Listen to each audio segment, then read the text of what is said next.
I think we're live here. Turn off that annoying fan. Yep, okay, let's check all of our stuff, make sure it's all working. Yep, all that is looking good.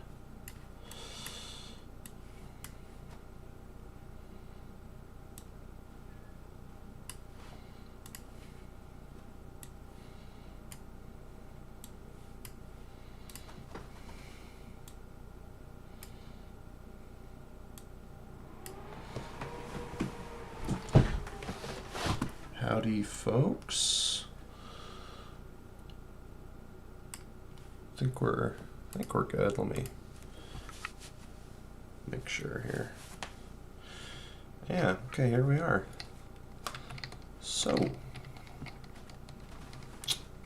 can see that unidentified signal over there. And of course also this nice ring base here. It's got spin gravity, albeit, pretty mild, and some artificial gravity to help align you to the, like you can see that the gravity itself is fairly weak, but now that I'm actually standing on it, I fall much slower.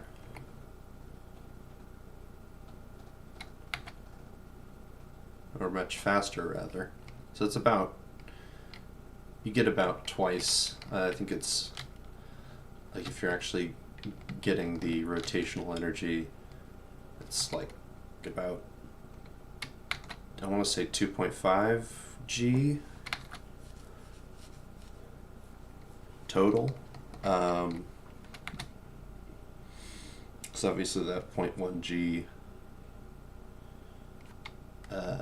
or sorry, 0.25 I should have said, but that 0.1 G is obviously contributing, but yeah, not bad.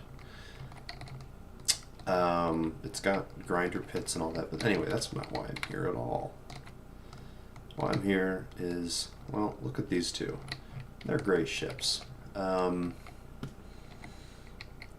haven't released that one on the workshop, but this one I'm pretty sure I have. This is the Alligatra and the Familian, or no, sorry, not the Familian. This is the Pandanus Imperator. Great ship for what it does. There's things it does not do, however. One of those things that both these don't do, and really none of the ships in my newish fleet do, is actually have a compatible airlock / docking thing. So a lot of my builds have little connectors and then a passageway on top. Not so with these ones. They are notably lacking in that. So the new ship I'm going to build is going to have to, of course, take that into account. The new ship is going to have majority hydrogen thrust, of course. It's going to integrate some of these railgun turrets, although it may integrate some of the normal vanilla turrets as well if I'm feeling boring. I might make a new assault cannon turret, and I might also bump up the point defense because the Factorum uses custom player-made missiles, and so the point defense might not be quite sufficient. Another good reason to have a nice assault cannon armament. So yeah, all that together, and it will also have to include some player-made weapons. So hopefully we can get all of that into one ship, and hopefully not have it end up too heavy afterwards either. And by heavy, I also mean not too hard to build. I figure we're probably going to do like 2 hydrogen thrusters forward, maybe 3 if I'm feeling particularly spicy, although I'm not sure the configuration.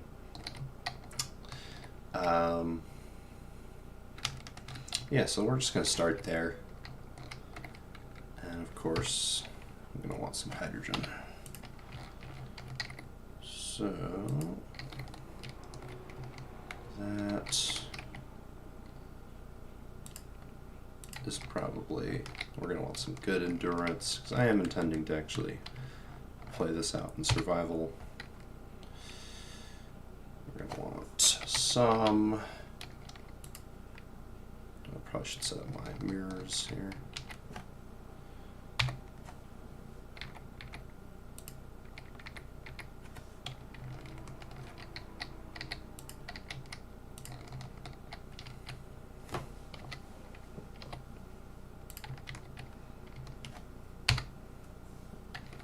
And as is customary for my ships, I do like a good all or nothing armor scheme.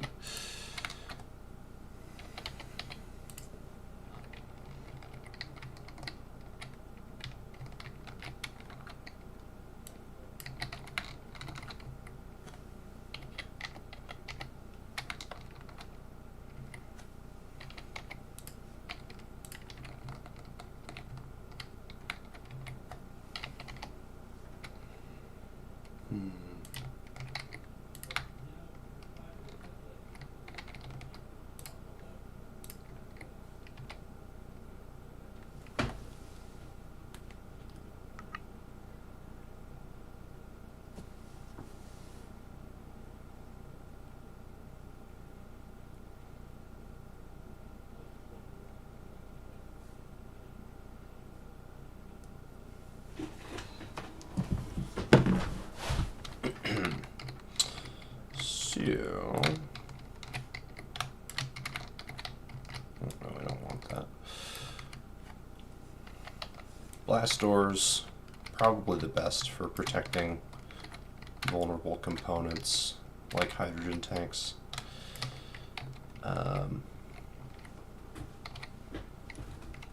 Just fill in the corners with something that's not going to deform. Kind of connect it together. Armor panels can be good for this.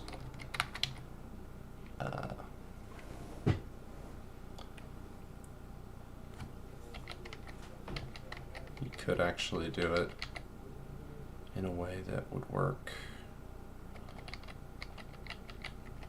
You could also use glass or something like that, but I'll probably just go with, it's gonna let me attach them like that. Nah, okay, never mind. Usually I don't cover the corners, just the flat sides of it.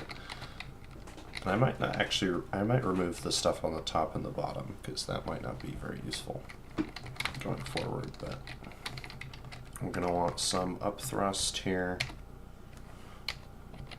At least one, probably two, considering the size of the ship.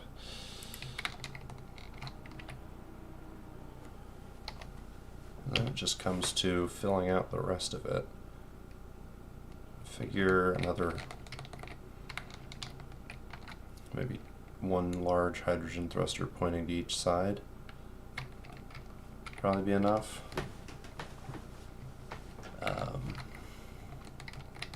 I don't really have a concept for how this thing's going to look in the end, so I'm kind of trying to stay open here with how I build it.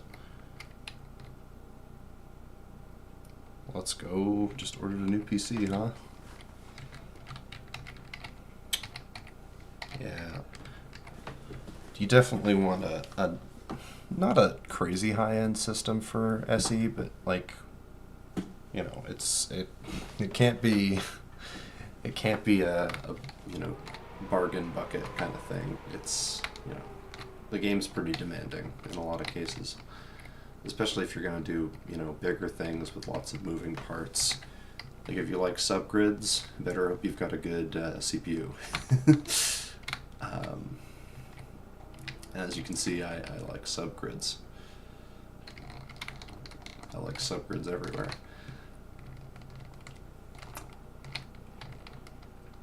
So yeah.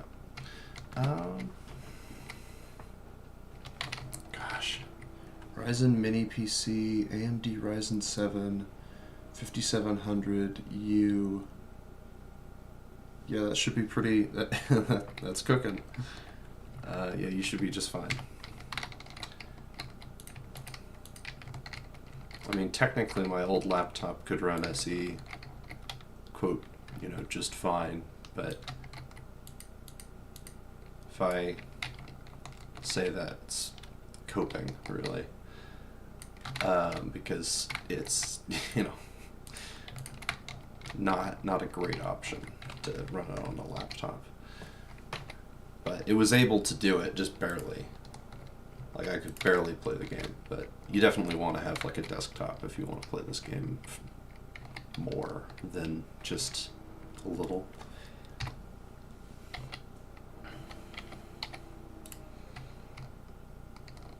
Like, my current computer, I think it's got an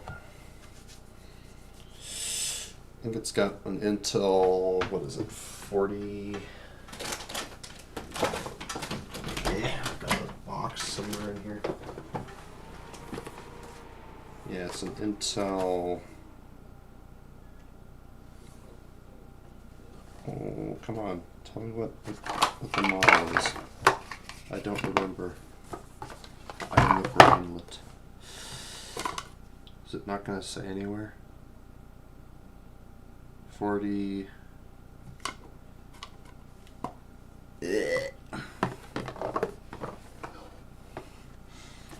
Oh, really? Yeah, I think my current CPU is an Intel 40. What is it? I know it's an Intel 40 series, but I don't remember. Shoot.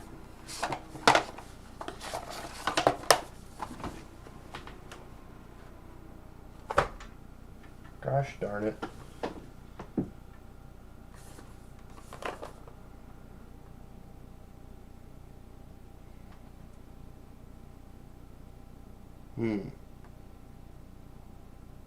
Or sorry, no, it's a 13900K. That's what it is.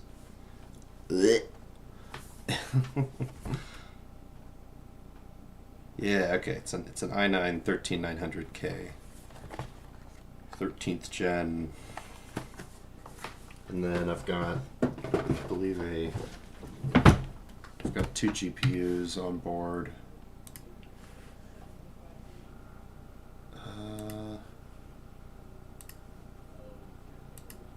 Yeah, I've got the 3070 Ti and the 1080 that are kind of running side by side. I just had an extra GPU and I was like, sure, I'll shove it in there. That'll work great.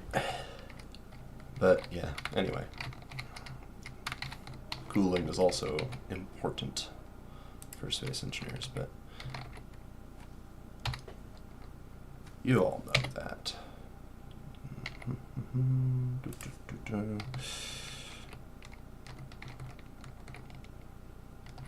This is probably a little better. No, I don't like it.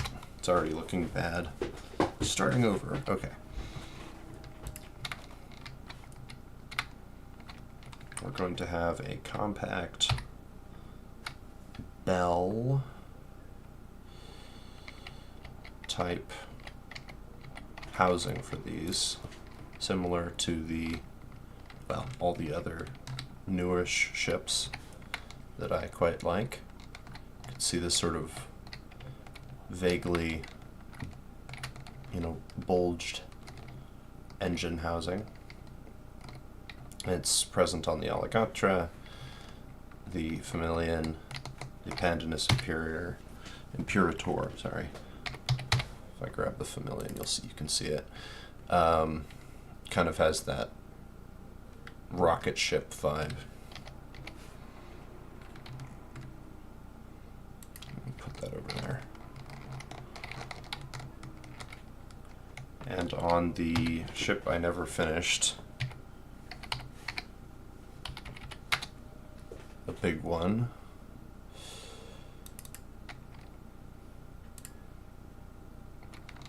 this thing also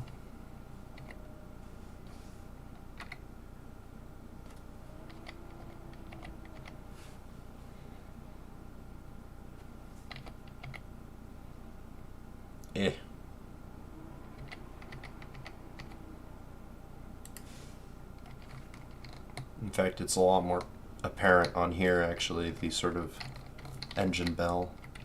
Have you ever played on the Draconis Expanse server? Yeah, I did for a little bit.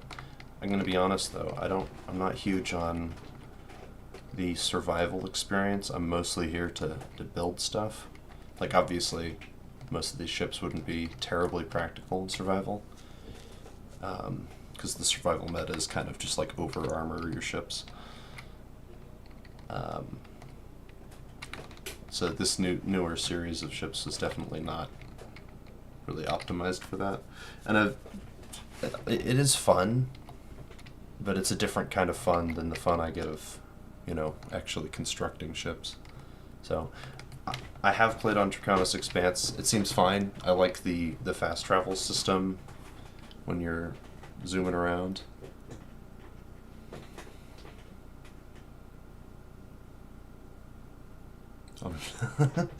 That's the part I'm not keen on. That's funny.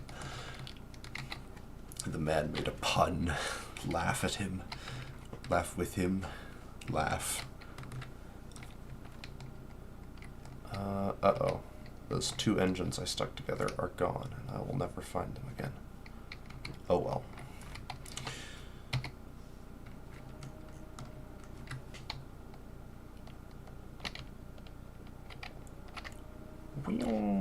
Can you rotate a hydrogen thruster in your mind? Alright.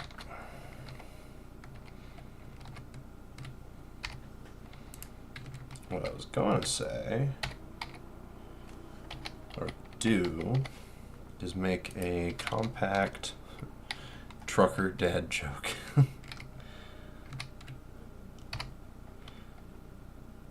Actually, I could stick a working component in there. Ooh. Ka-donk. Look at that. And then if I do it again, like this. Yeah, working components. Actually, hold on. I could do this even more efficiently.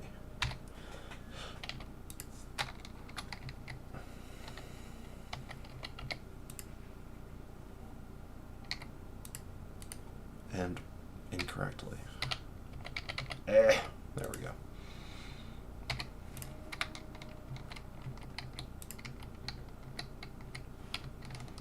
So now we have 4 hydrogen thrusters in a relatively small area. Put another one in there, which means that can essentially run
Actually, wait a minute.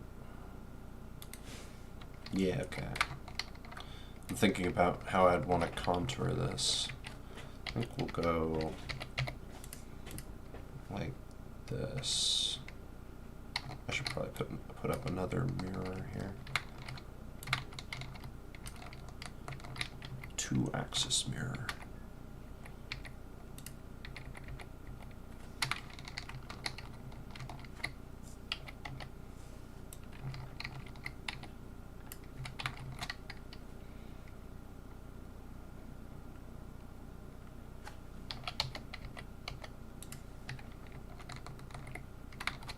Yeah, there we go. Yeah, I'll do 3, or maybe 2.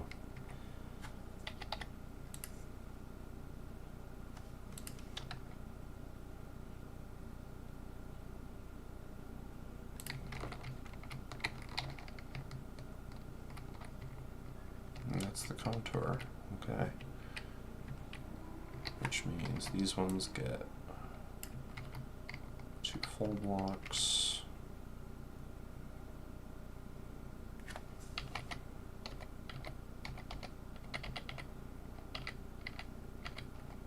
Dude, I swear half of my time is spent rotating blocks because I still don't understand how the silly block rotation buttons work.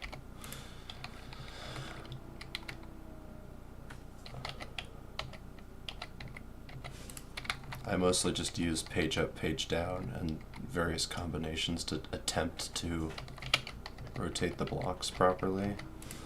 You can get to any orientation with the successful use of page up and page down repeatedly, but it's a pain in the patooski.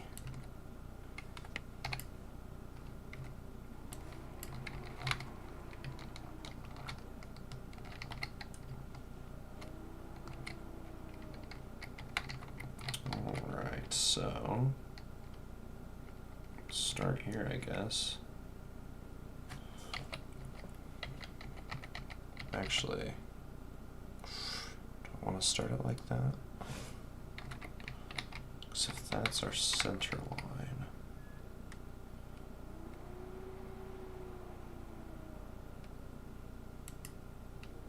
no, that's manageable.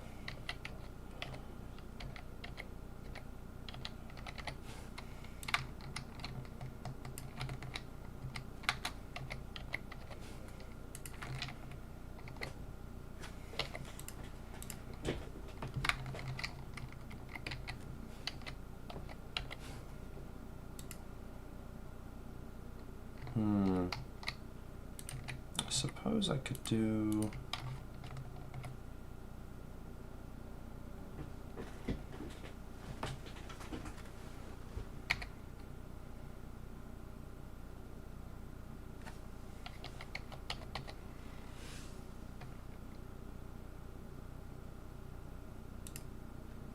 I guess that, no, yeah, it would be the optimal choice here.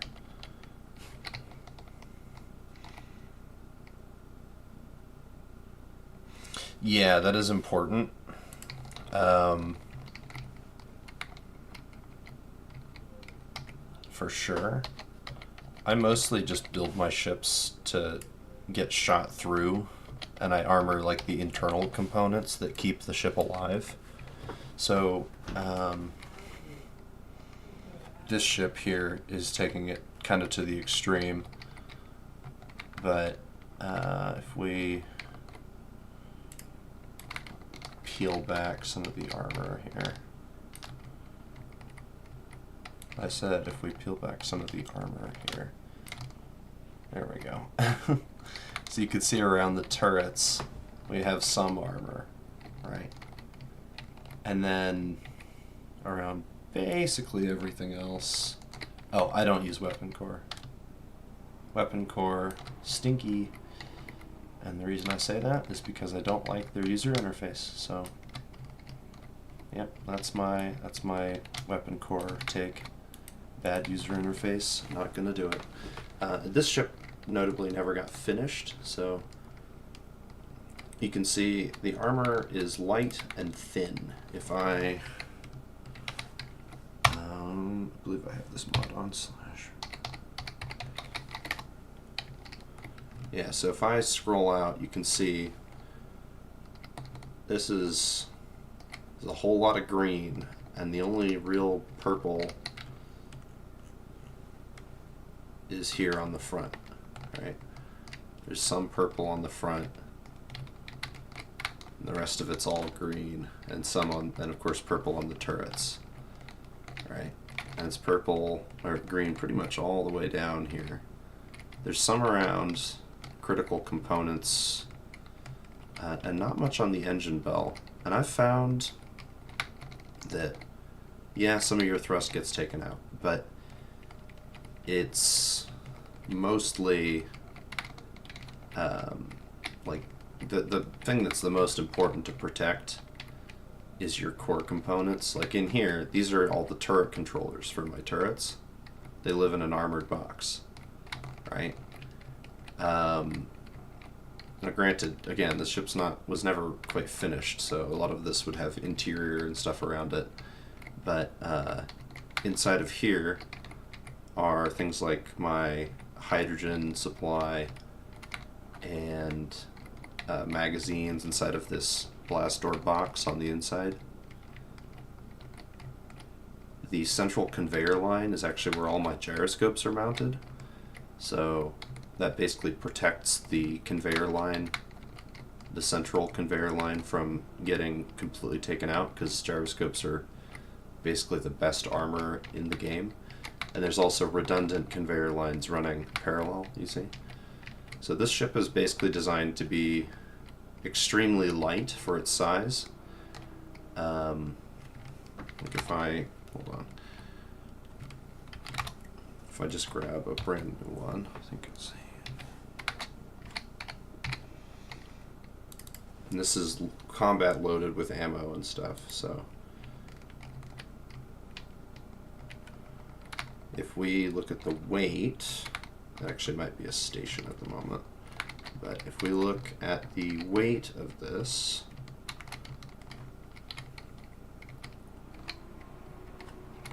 it's only 7 million. And this thing is, well, as you can see, quite big. I think it's, how long is it? I actually don't know how long it is. The biggest things have enough armor coverage, especially if you use weapon core. Not a fan either. Last time I used it was... Yeah. Weapon core. Yeah, weapon core is... It's unfortunate that it became so widely used, because now everyone's like, weapon core, weapon core, weapon core. And you just have to live with its pretty numerous and difficult to ignore faults. But yeah, so this thing's only 7 million kilograms. It would of course be probably closer to 8 or 9 once the interior's in place, but again, not a ton. Where was I going with this? Oh yeah, right, how long it is. So this thing is a pretty substantial size. And if I just put down a GPS here, go to the back, it's 230 meters long. And it's not like, you know, rail thin either. So it's got some serious cross section to it. And so for a ship that size to only be 7 million is quite light. And it's because of that all or nothing armor scheme that I'm using.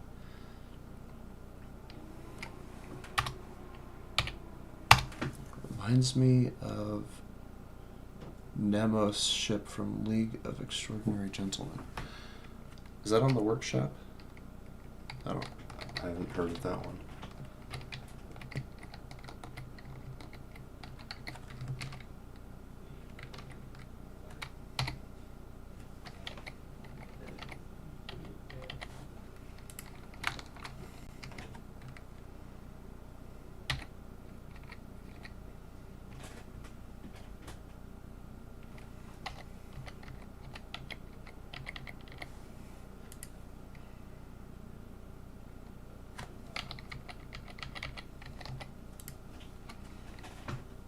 Oh, it's in a movie.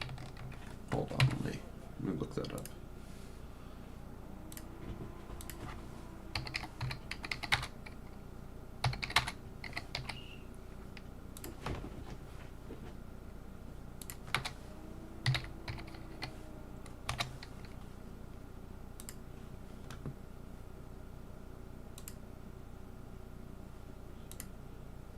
Oh yeah, I can kind of see what you mean.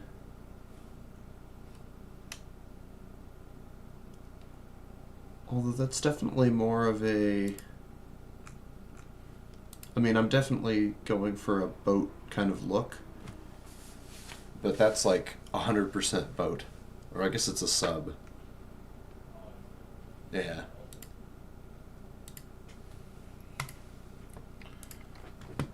I can totally see how one would draw that conclusion. But at the same time, you gotta look at this superstructure and all the battleship turrets and the secondary battery and all that. It's kind of like a cross between, like, I guess it's sort of, a lot of people said space battleship Yamato when they first saw this, and I was like, it's kind of like that. But I was definitely trying to go for more of like a expansy kind of feel at the same time. It does have like a huge thrust pack at the back here to really get it pushed around.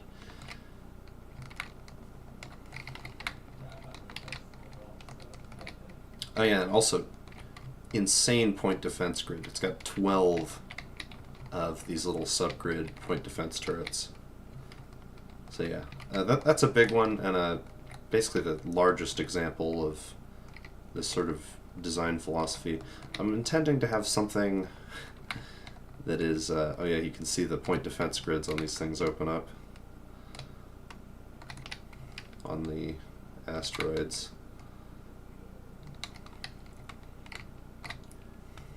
Beautiful.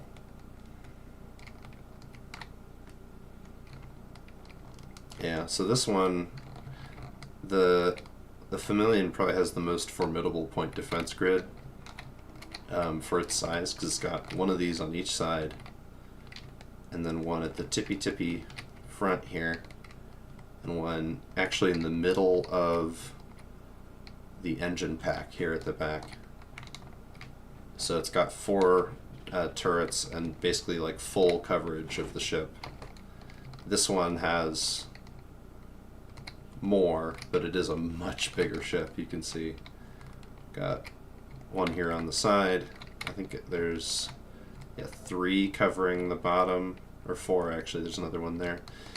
5. Sorry, 5 covering the bottom,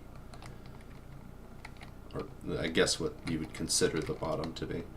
And then I think 1, 2, 3, 4, 5 covering the top.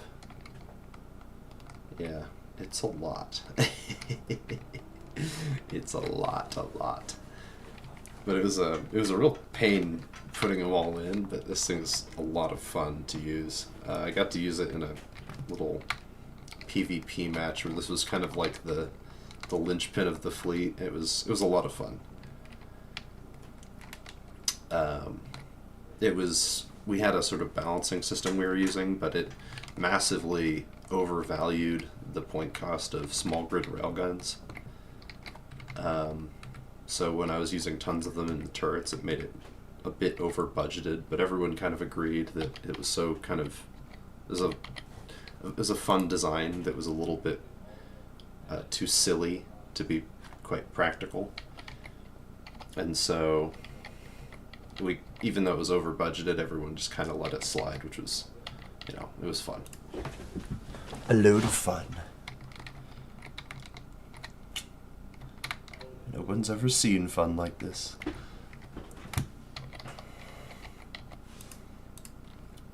Yeah, and it actually over budgeted and all, but it could hold up to some serious punishment.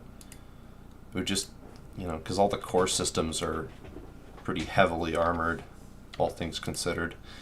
And so it can keep going long after it should probably have died.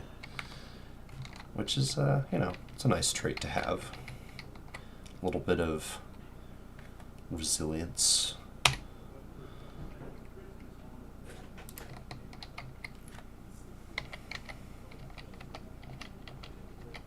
Yeah. One of these two. What if I hit one of the other buttons? Nope. There we are. Ding.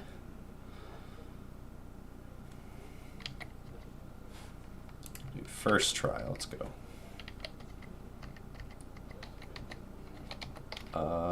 No. 10 billionth try? No, wait. There, that's the one. Ding!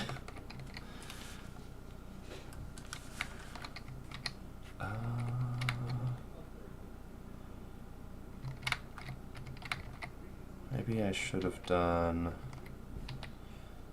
This is a tough one, because you gotta bridge the gap with something here.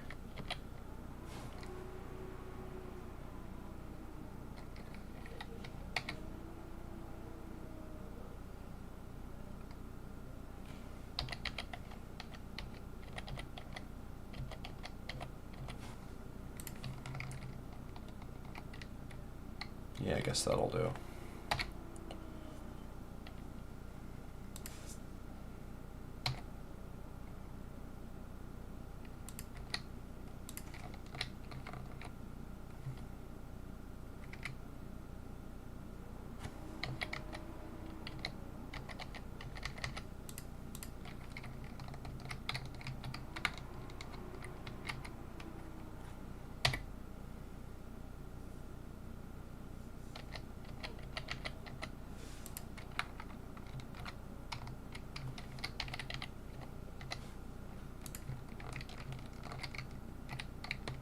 Thrust bell is coming together.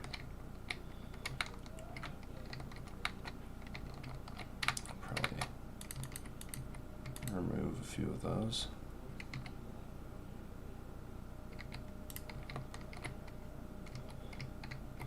Yeah, I'm definitely gonna trim it down just a little bit when I'm done here, but overall this should be fine.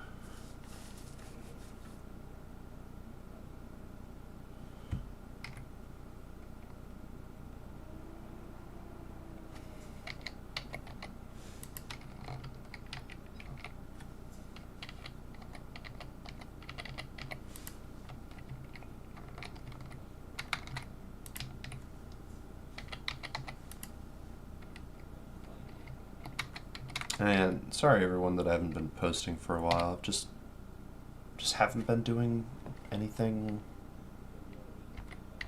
all that interesting enough that I felt it really justified a video or anything. I've just been kind of living, you know? I did get a new gun, but I haven't really recorded much footage of me shooting it, so it's kind of, you know, meh. Not much point to showing that off until I can show it off proper. That doesn't look right.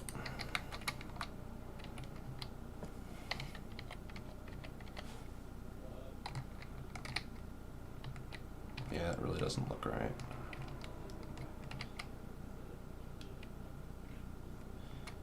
Yeah, this part's too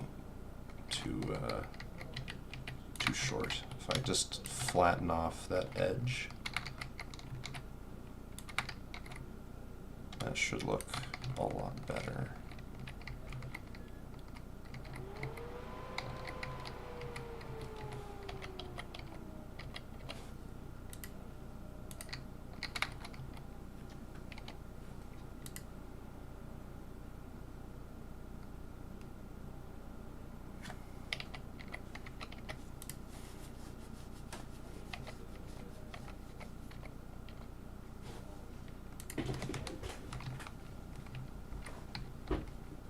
Yeah, that looks better. Okay. Now I can also fill in this little corner here. Just some more thrusters. Let's give a round of applause for more thrusters. Can more thrusters please come to the stand? We'll put some cargo containers in there just to boost our cargo load and to distribute cargo to more problematic areas in the ship where it will most likely cause massive problems if the cargo breaks.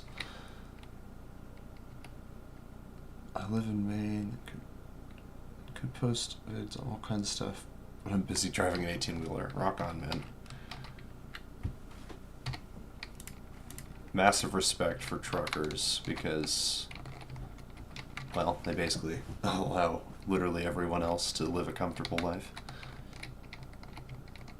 while living a life on the road themselves, which, you know, not for everyone. So, A+ for you guys going out there and doing it, because a lot of people wouldn't. So.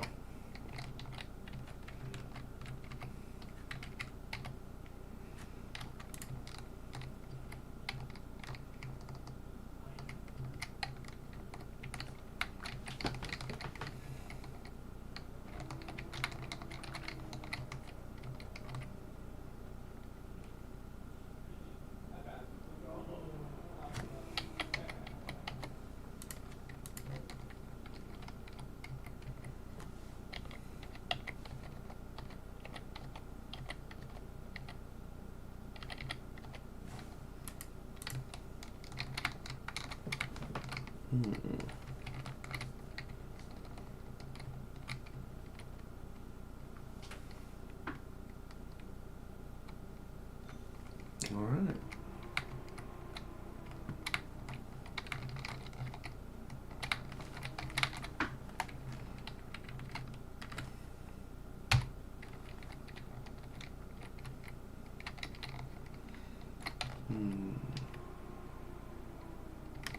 Oxygen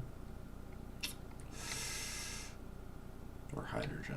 Well, gosh, this is when I wish that we were playing Space Engineers 2 already, because look, the hydrogen tank would totally fit, except for, well, because there's no subgrid placement. Ah, the new update, yeah. Off to bed. All right, man. Have a good one.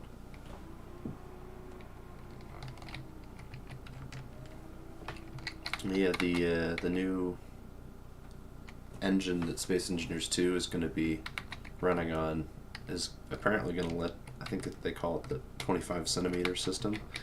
It's going to let you put down, you know, blocks that would normally interfere with each other. In one of the demos, they show, like, essentially someone placing, like, two slopes.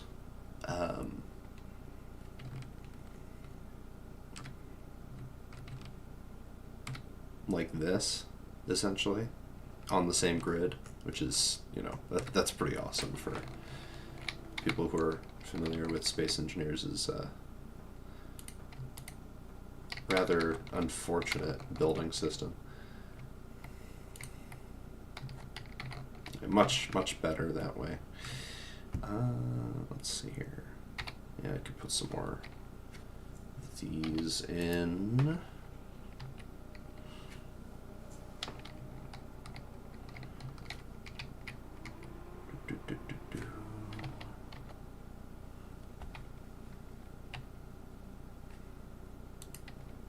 Yeah, and one of the things is my old ships used to be incredibly dense for their size. Like, they would just have everything packed into a super tiny area, so like the Moth. And I still stand by these designs. I think they're fantastic. But I think it's a lot more fun to play. Like the Moth here, you will find very little actual empty space inside this build. So like if I start peeling back the armor, like what? No empty space in that layer.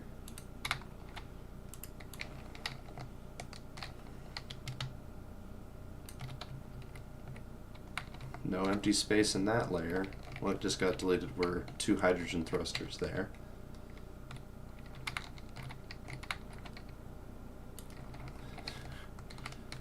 Day 3 of looking for empty space inside of the ship. Alright, it's all solid. I guess you start entering the only empty space inside, which is the crew compartment. And it's, you know, pretty small, all things considered.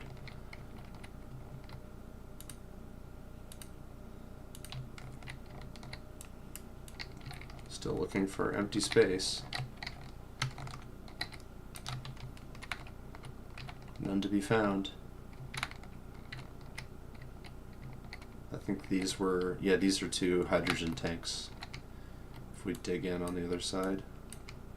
Yeah, there's hydrogen tanks in there. And there's our central hydrogen tank. This thing runs out of hydrogen kind of fast, as you can see. But yeah, no empty space basically. It's all pretty buttoned up, very dense. Weighs like 3 million in a tiny package. Yeah, 3 million. I think it's like 3.5 million. So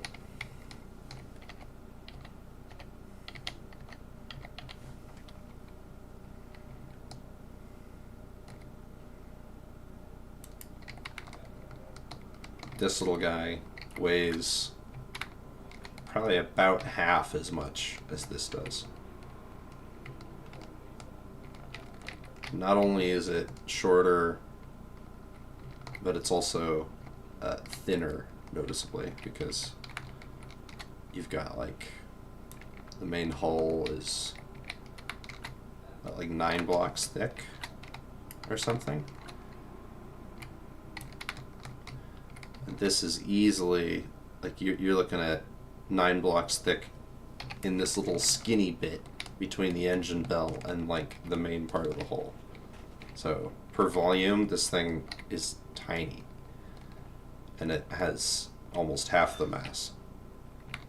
It's really a pretty wild comparison between the two. The isopod. Isopod, yes. The isopod is another fantastic example. Oh, did I scrap? I think I scrapped the Mark V program. Yeah, it has these CHASM, which stands for Kinetic Anti-Ship or Missile. Yeah, I think it's just Kinetic Anti-Ship Missile. But it's these huge, large grid, ion thruster powered blast door missiles that they really pack a wallop. But they're so big that they need to be mounted on like a serious capital ship just to actually function. Yeah, so if I put this down, these ships are similar size overall. I think this one probably, yeah, this one's wider, but the big one is a bit longer. But the difference in mass is palpable, because this ship, there it goes, this ship weighs an enormously larger amount. Yeah, it's 12.4 million. So it's, yeah, 12.4 to 7. Pretty big difference. Of course, this thing also has a lot more thrust to push it around. Or, well, maybe not a lot more. It's got one more thruster. It doesn't actually have any internal thrust, so the forward thrust is not as good. The side-to-side, up and down thrust is definitely better, though. Again, this thing's not really like super meta, but it's still pretty cool. This one would definitely win in a fight between the two. But yeah, it's sort of my old philosophy of building versus my new one. And I think that the new one looks better, even if this one still looks pretty cool.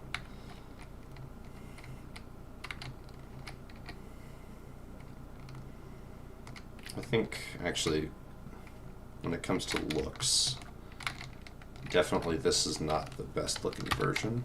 If I go for the Mark IV, it's probably the best looking. At least I want to say it is. Oh no, never mind. This is the one with that's the one with the gravity cannon. That one sucks. The Mark III.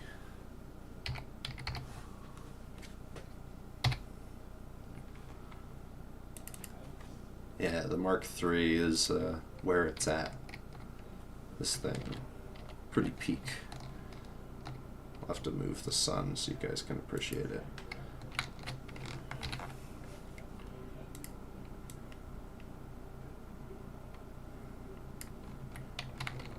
Yeah, check this out though. I think this thing looks really sick.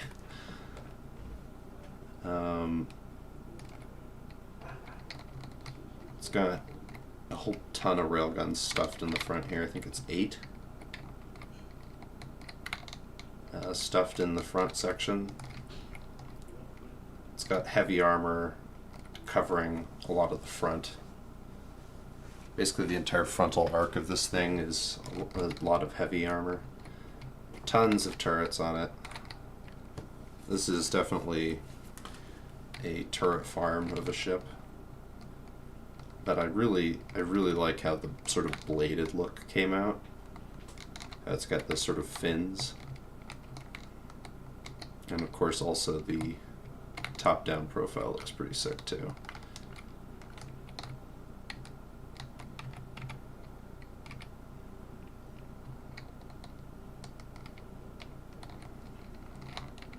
Yeah, this is definitely one of my all-time favorites though.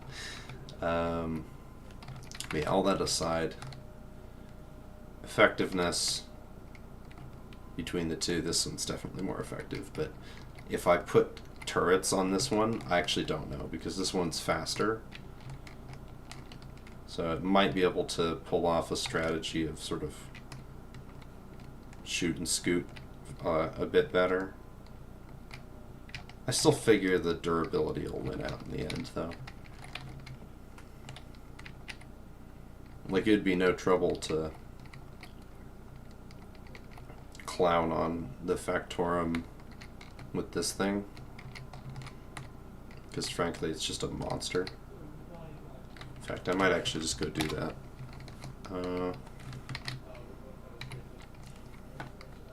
Yeah, why not?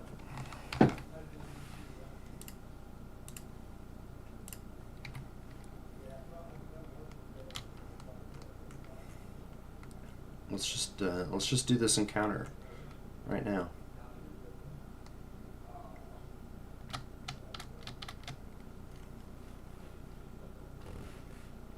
Oh.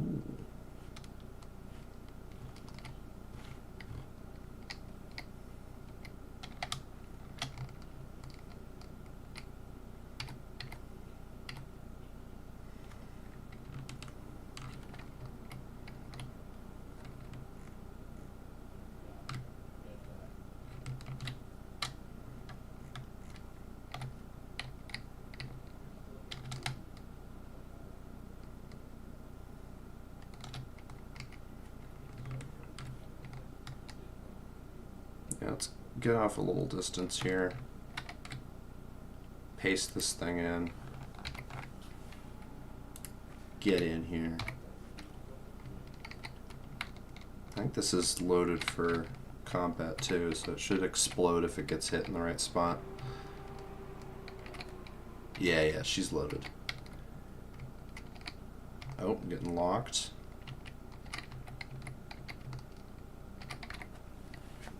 I've got the con.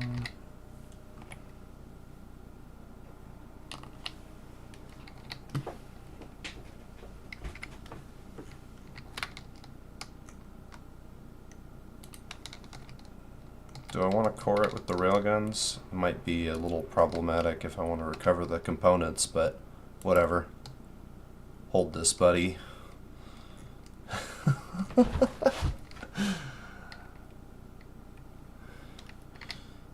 Go forth, my cannons. Yeah, you can see this thing's just a firepower machine.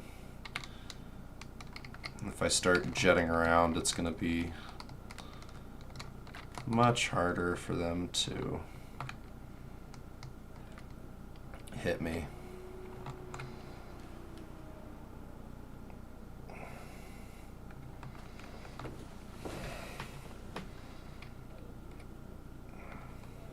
Yeah, if I get closer to start seeing the rockets open up too, which would be pretty swell.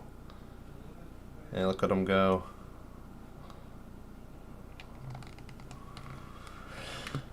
This thing's pretty spectacular.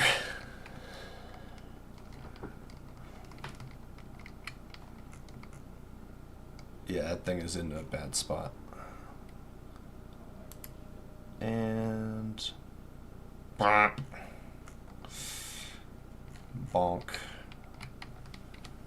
Alright. Let's get us a new target here.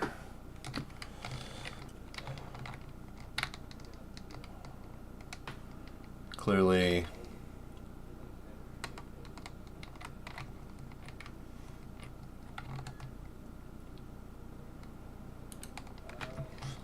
as soon as I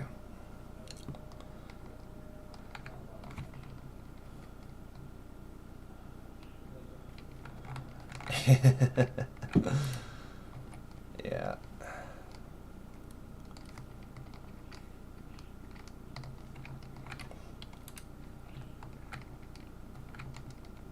And that's like pretty minimal, I would say.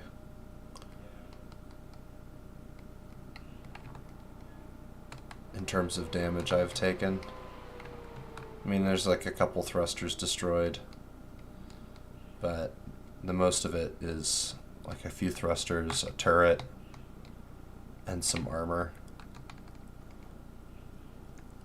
Nothing much, nothing important at the very least.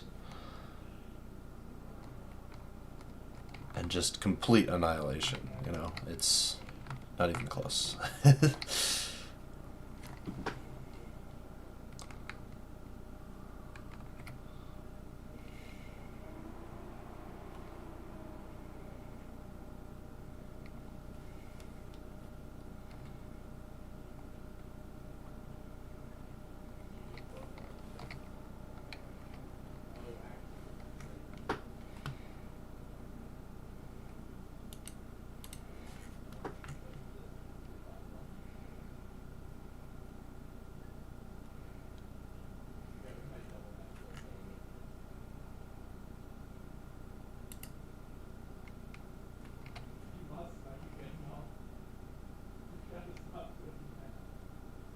You know what?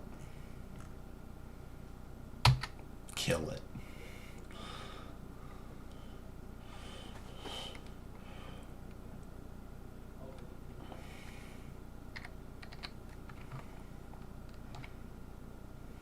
Didn't want your Factorum drive anyway.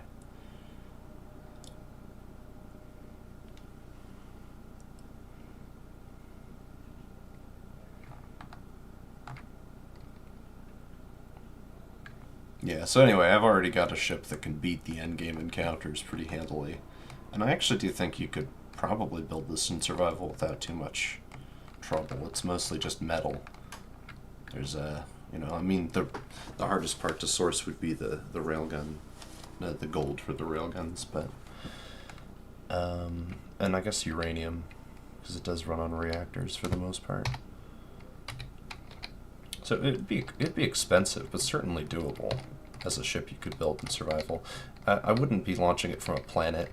Can't really do that. It doesn't have enough thrust to get off a planet. But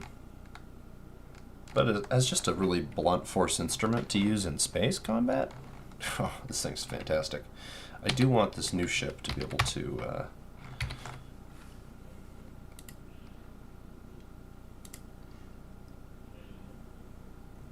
I do want the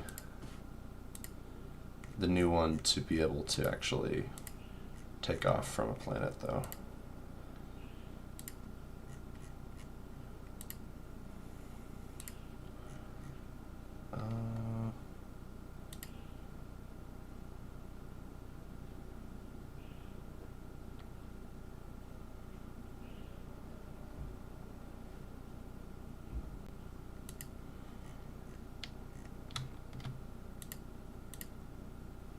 Yeah, we can just get rid of these. And teleport over here. Okay. Anyway, all that being said, here's our drive cone. I think it looks pretty swell. I should probably put some ion in it somewhere, but like these could probably be ion thrusters and not really hurt performance too much. And you'd have some nice emergency ion thrusters.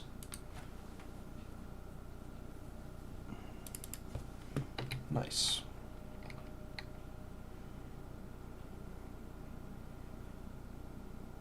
Yeah, we'll just go with the sci-fi, why not? They look cool. Oh yeah, I probably want to have mirroring turned on before I start doing this again.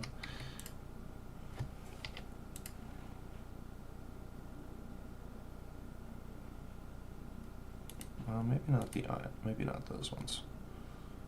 We'll go with the warfare ones, they look better.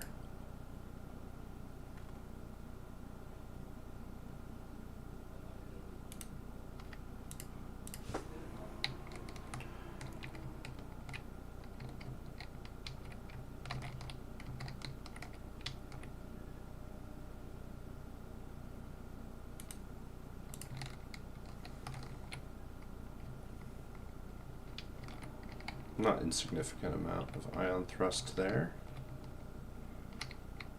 Alright, and now we can start filling in some of this stuff in the back here. Batteries are, of course, the primary. Let's see how the thrust cone looks, too, with everything lit up. That's not bad.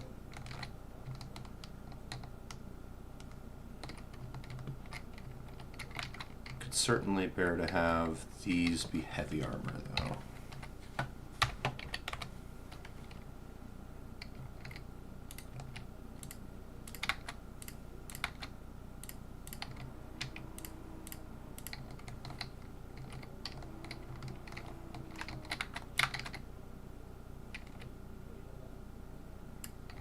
Yeah, those could be heavy armor pretty safely, I would say, without compromising much.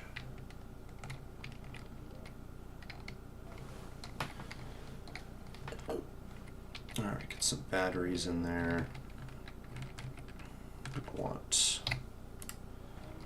storage, of course. Could probably put in at least one assembler in here. I don't know if I have that in any of the pages. Probably not. Yeah, no, I'll just replace some stuff in page 5 here. Assembler. I suppose we should have a refinery too, even if it's a small one. Although I might save the refinery for more of the, I guess what you would call the engine space. I'm going to put 2 assemblers in just for redundancy's sake. It is definitely worth it to have extra assemblers because you never know what's going to happen. These are only going to get 2 speed modules. I'm going to give them 3 power efficiency ones just so that we're preparing for the likely worst case scenario, which is that you are almost power stripped and in dire need of new parts to fix that. So, yep. 3 power modules and 1 speed module, probably just fine.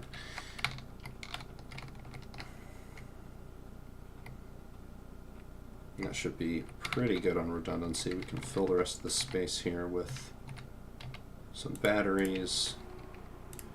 Give us a nice good power supply base for the rest of the ship. Alright, so now we can start working on central components. In this case, hydrogen. We could probably go for 4. Yeah, I could spring for 4 of these. This is going to be a lot of forward thrust, so I don't want plenty of hydrogen to go with it. Could maybe do 5, but I'm also going to actually split these up just a little. One of the great things about these armored conveyors is that they are much better at blocking damage from like hydrogen explosions and stuff. So just gonna put a little armature here so we can lay out our hydrogen farm. There. Alright, so now we'll just run conveyor all the way through.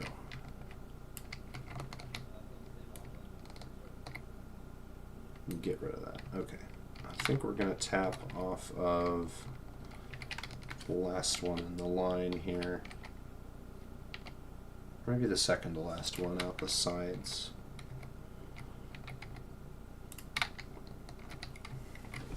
I think we'll probably also want to do some large thrusters. Oh, not those ones, although those look super awesome. But yeah, no, not those ones. We're gonna want, yeah, these ones.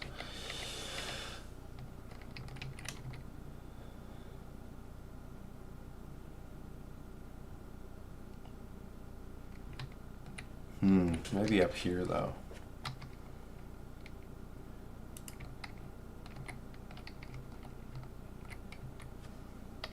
One in each direction at least. Maybe 2 pointing whatever way is going to be our down direction. I think that could be reasonable.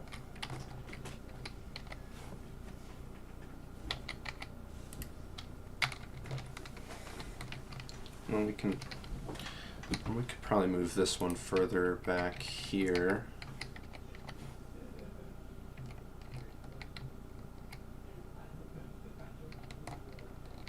Or further forward, we could do that too, but here we can have it be part of a sort of superstructure that we'd have building up here.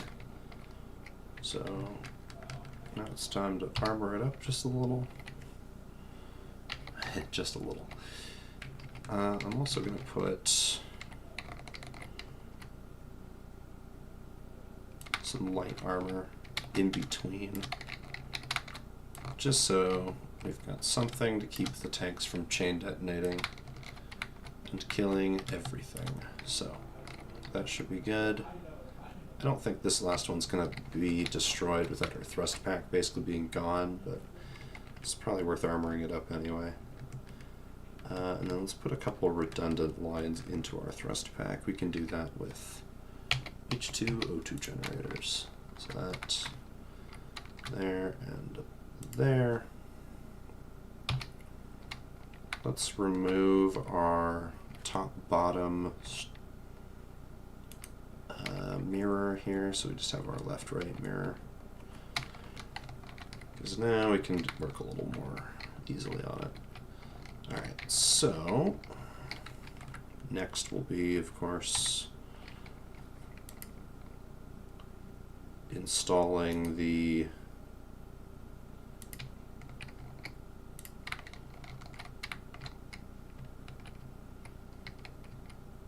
nice separating stuff. Actually, you know what? We should be attaching it to to this.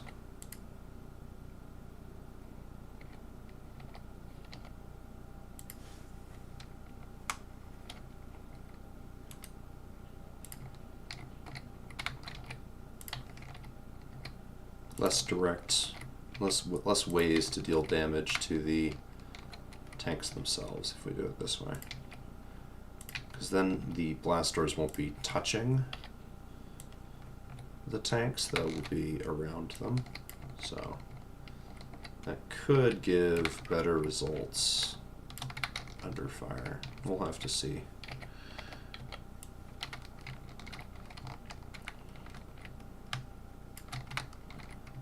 At some point we're going to put in a railgun, so we're also going to need some power generation.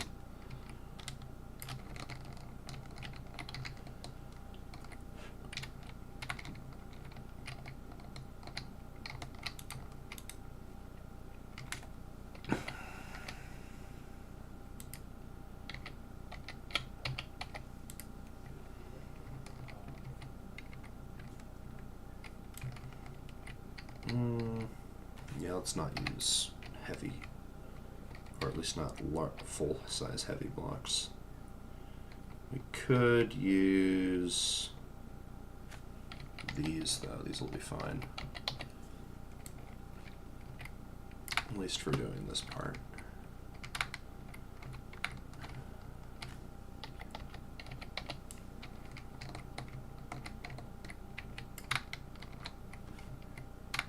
Yeah, it should be good. Okay, so, as I laid out earlier, we're probably going to want to have some sort of missile launch capability. Now, the question is now, which missile? Because I've got a few. We've got the whammers, which are these little guys. They pack a lot of hurt into a small package, but they're reliant on scripts.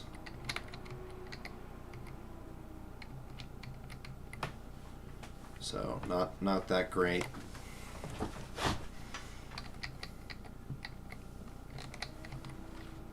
Not a fantastic design. We probably want one that uses the AI blocks. So this one would be a candidate, I suppose.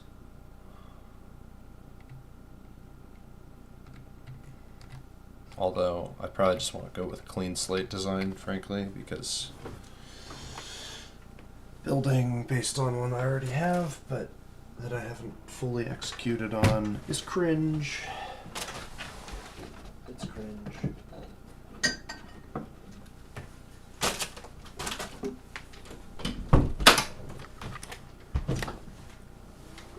If it hasn't actually been, used, then it's cringe, and I'm not going to use it in a new one.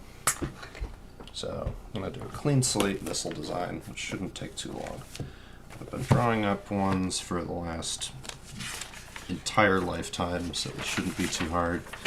When I say clean slate, I just mean clean slate in game. I literally draw these in my notebook all the time. So I've got so many theoretical missile designs, it's not even funny. If I told you, you wouldn't believe me. So, step one, of course. What's the size of our launch tube going to be? I think we'll allow up to a 3x3 by I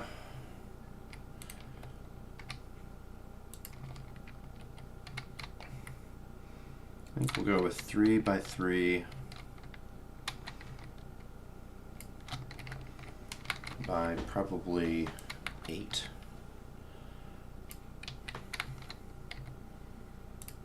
So it's going to have to fit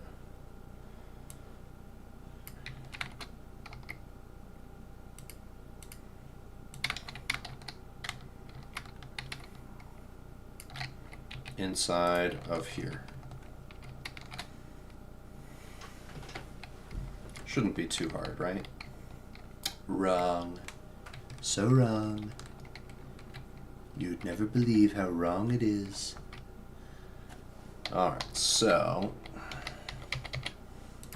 And by the way, unless you're going to do some funky conveyor stuff, that basically rules out using large hydrogen thrusters, which you probably wouldn't want to do anyway. They're kind of expensive for this application.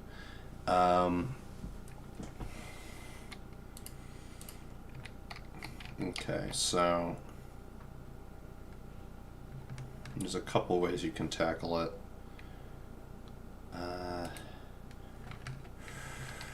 Let's see.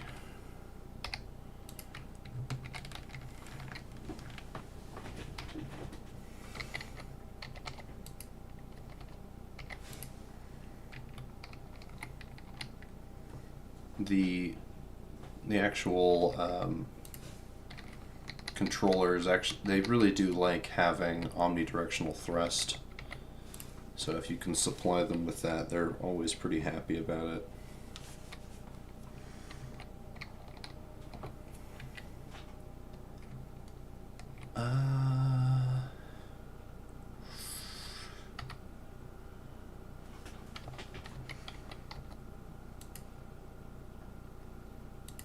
That could work there.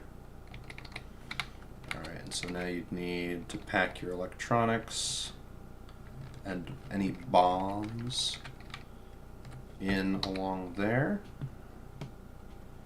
Leave warheads are down here, yep.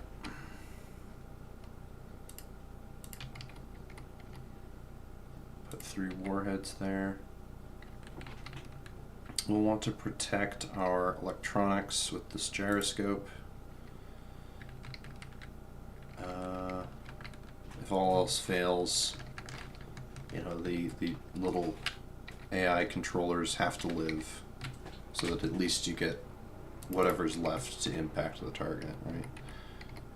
And also just so they don't get randomly sniped out. So AI flight, probably don't really care which way this is facing. That's fine.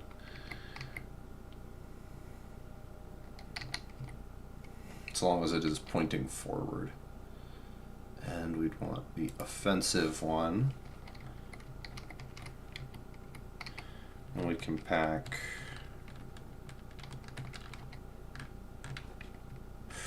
Ooh, do we want... We want to be able to refuel these, actually.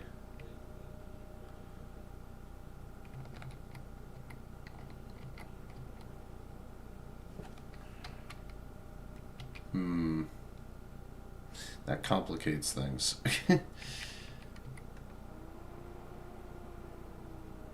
a way, that's actually pretty annoying. So let's do it this way. So I can...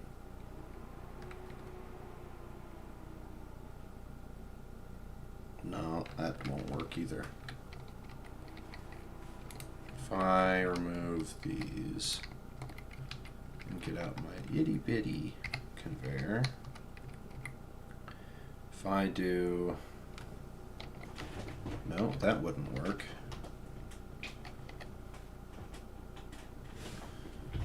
Hold on.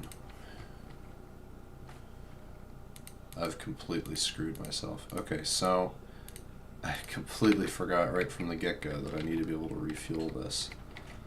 So we're going to need to have a connector.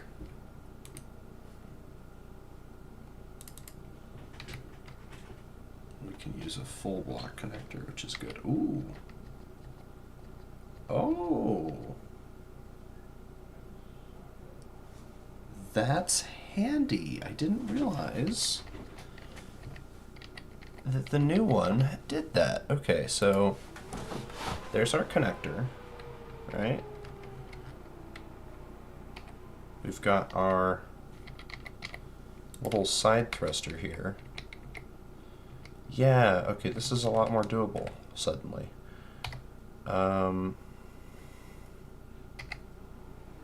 Yeah, okay. Okay, yeah, we can do this. Okay, so That's pointing down. We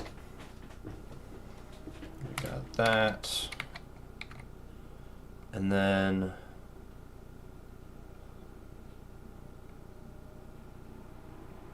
I just I can just make the funny pattern.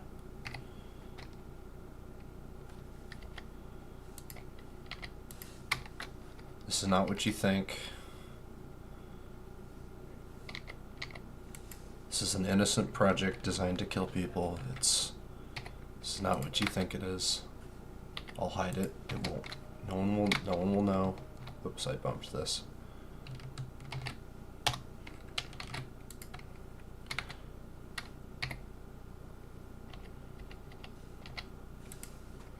Pay no attention to the way that just don't look at it.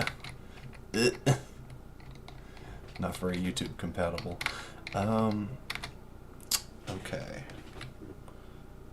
So while we're obscuring it slightly, let's go. I think we do this. Or do we have it off to the side? Yeah, let's do that. Then we can put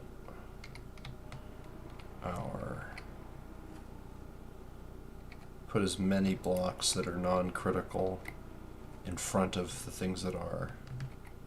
Right.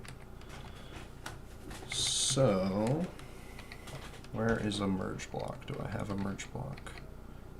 No, of course I don't have a merge block. Oh, that's right. They're in with these. Forgot about that. No? Wait, what? They're not? Did they move them out of the piston category? I thought they were under the piston. No, they're their own thing now. Okay. Shows what I know. Alright, so merge block. And then we get AI offensive. Let's just make sure that's facing the right way, technically. And flight. As long as that's facing forward, we're good. And that's all piled behind a gyroscope. So that should be fine. Then if we go over here, we can put down a couple of those. Put down some batteries, which it will need.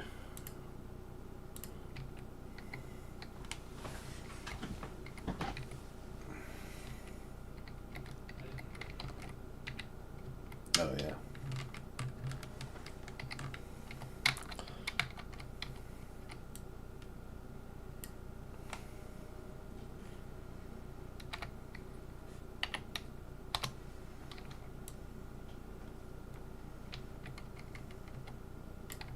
Yeah, okay. So I've actually got more space than I thought I would. I guess since I switched to a 3x3 format, it's not too bad. Yeah,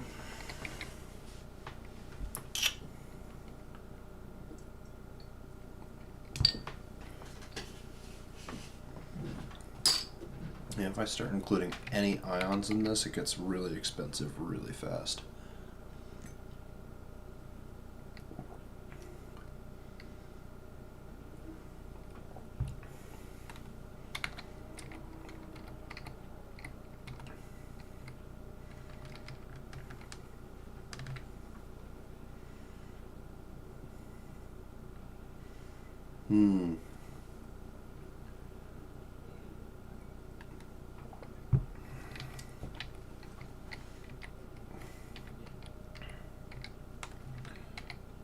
Definitely some timers will be needed.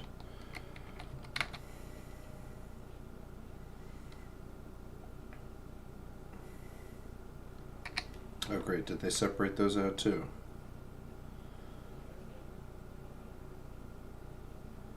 They must have.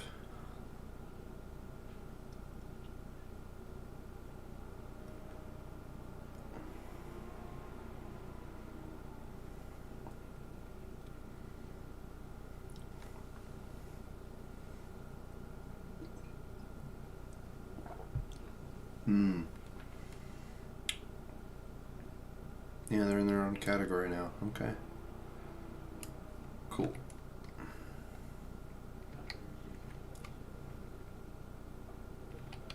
Oh, have action relays. Yeah, that's right.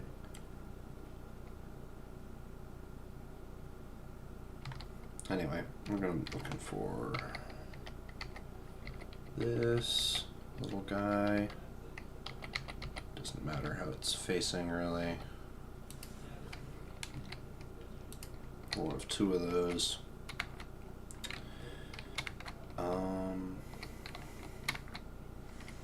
It is going to need a sensor, which probably has its own category now. They recategorized all the parts, and I'm lost and confused. Yeah, there's 2 blocks in that. That's fantastic. Okay. I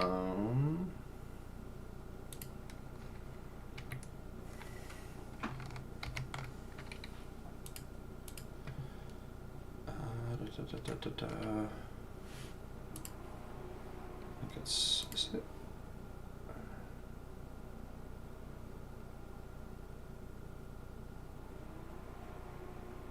Oh, okay. No, it's not in there, is it?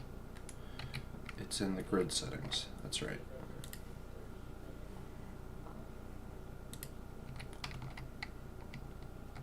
So that's the sensor field. We really don't want it that way.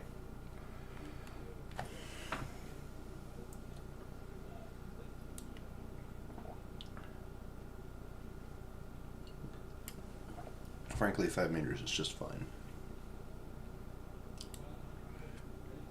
We probably want this.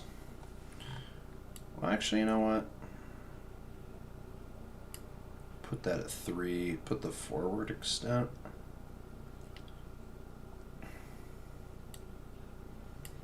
At like 10. And literally all you're gonna do is activate the boom boom devices once you're close enough. Anything else we need in here? Maybe another battery so it doesn't have issues. That's probably enough. And then cover it in a bit of a shell.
I think this should look quite nice. And putting a little bit of plates into it won't make it much more expensive, but will increase the chances that it actually gets to where it needs to be.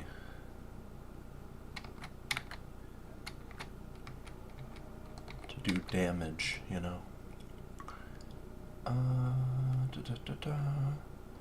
We'll probably want to put heavy over at least heavy plates over here.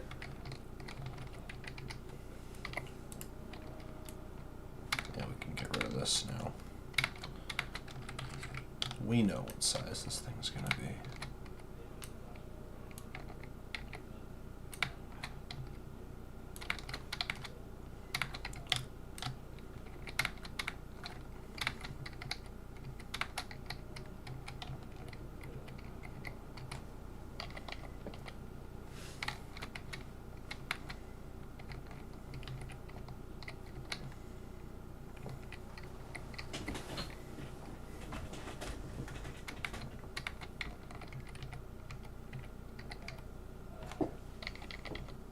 And why not? We'll put some heavy plates over this as well.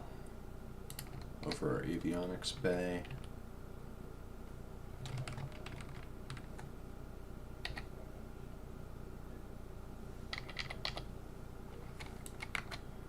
Essentially, this shouldn't be stopped by Gatling guns. You should have to expend more serious munitions to actually shoot this down reasonably. Alright, let's put a little hole in for the sensor, just so you can.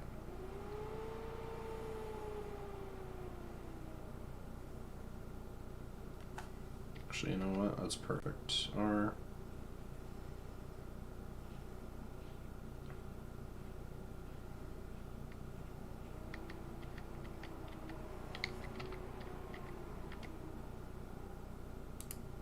Yeah, that'll be fine.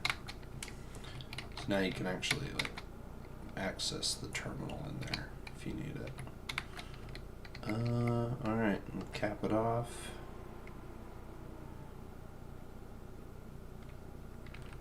Probably better to put another warhead here.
Alright, that should be the whole thing.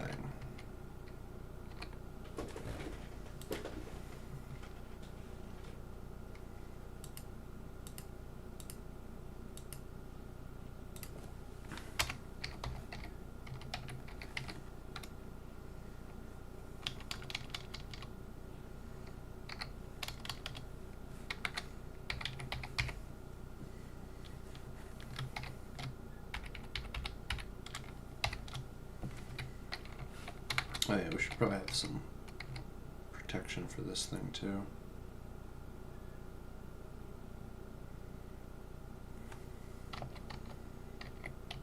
Why not?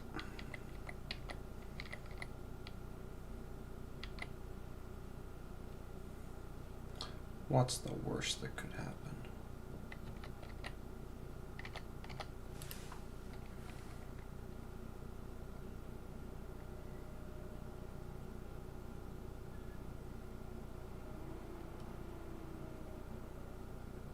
Nice. Probably put some of these around the edges here.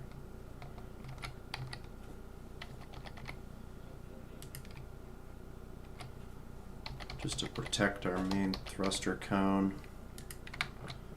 Also makes it a little cooler. Still a bit chunky. And it probably doesn't need to be that thick on the armor side of things.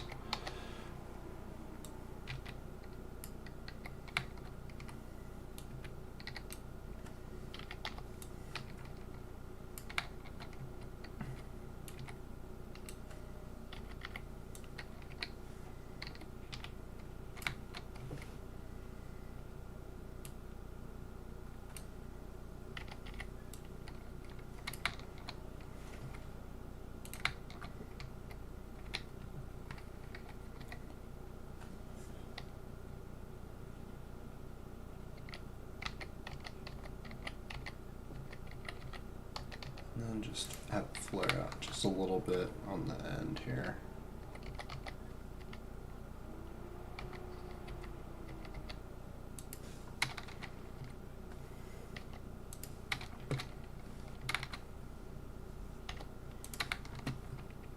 Perfect.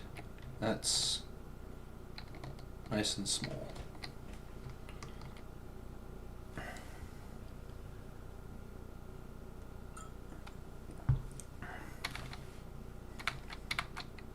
That should be pretty easy to print too.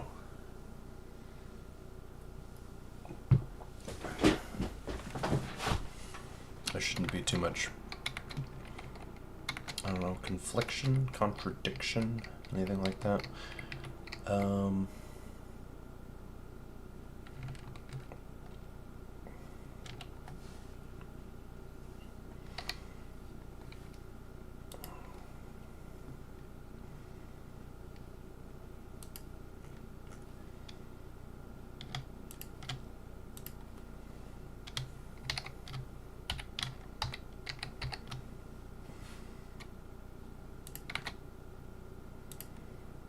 Love the easy renaming mod. Great mod. Look at these point defense guns. Game's kind of freaking out because I've got a tracer mod on, so sometimes the tracers just kind of turn off because there's too many.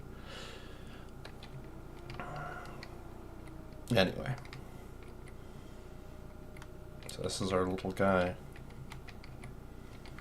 Truly is just a little guy.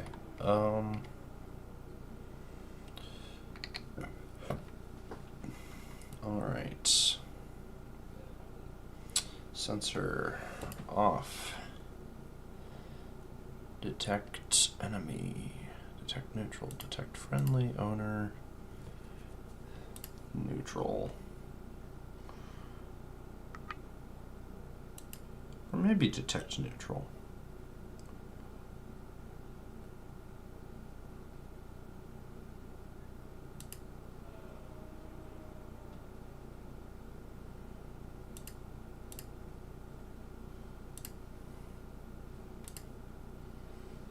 Yep, we want all that.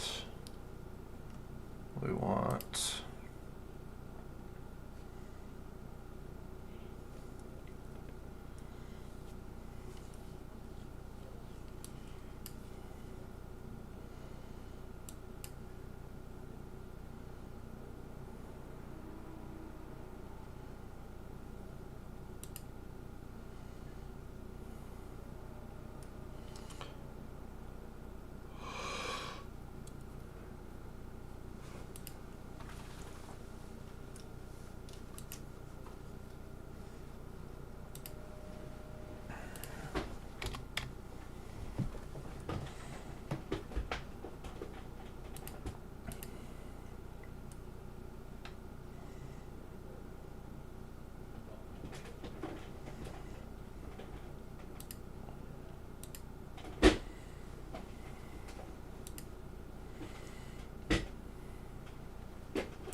probably want that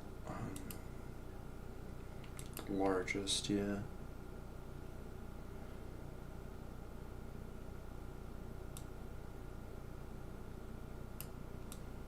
gonna go with 6 seconds.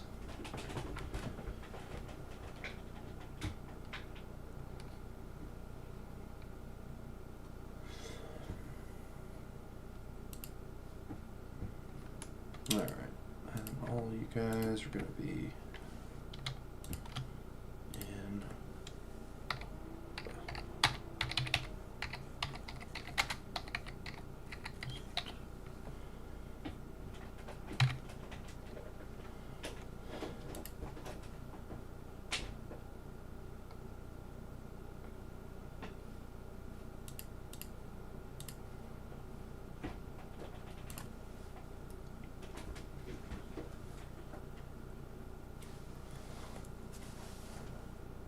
Alright, so we're going to have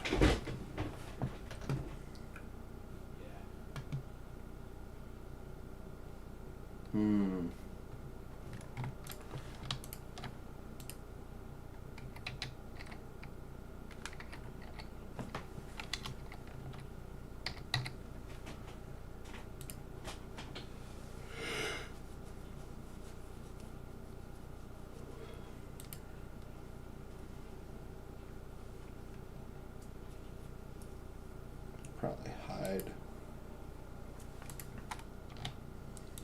these.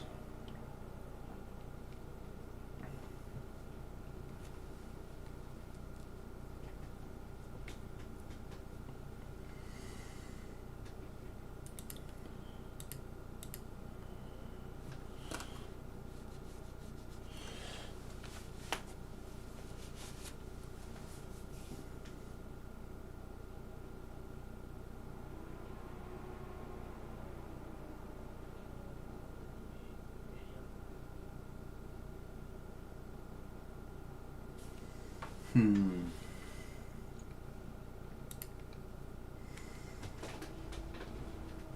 going to have to use override stuff, which is never ideal.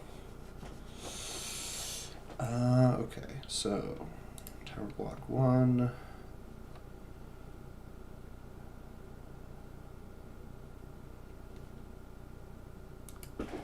It's going to be our detaching sequence, so it'll be this guy, unlock, this guy, off,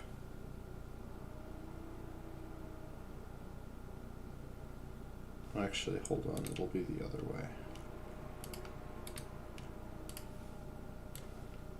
1,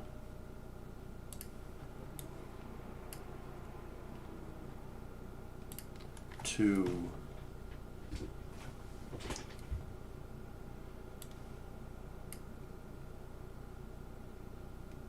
3,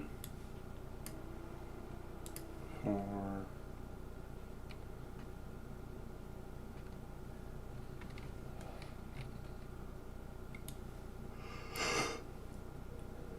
1.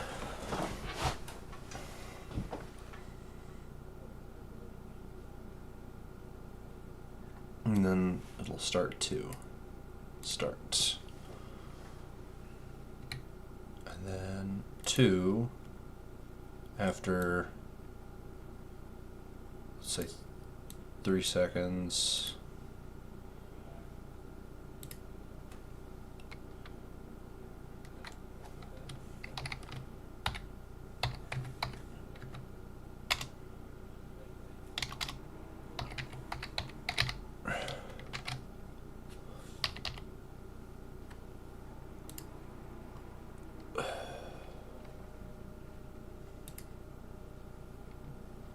Action 2 is going to be turn these. These are going to go on.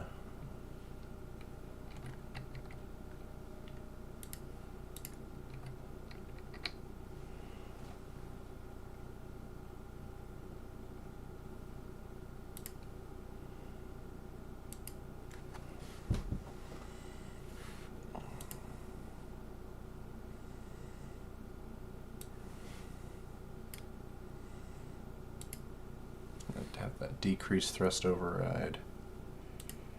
We're going to have our sensor turn on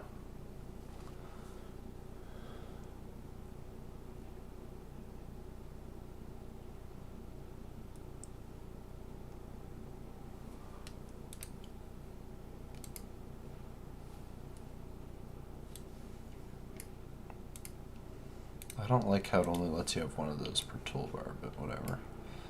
So decrease.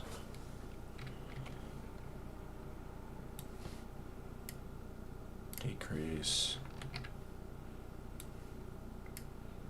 Decrease. Decrease.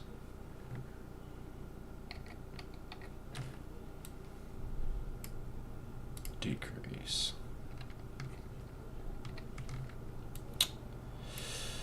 Decrease.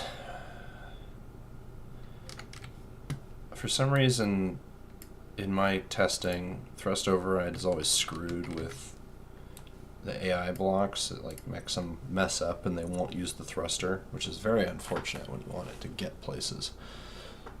So I'm definitely gonna have to make sure that does not happen here. So we're just gonna have it basically turn off the override.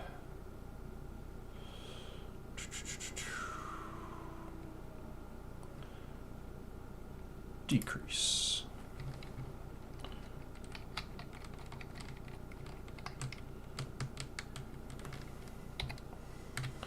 And finally here, we're gonna have these guys.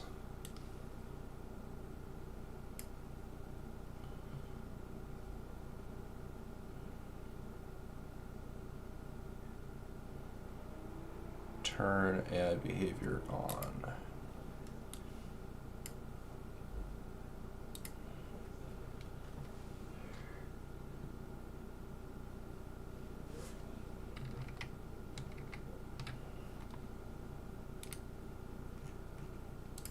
Just gonna remove all those, put those all the way at the end.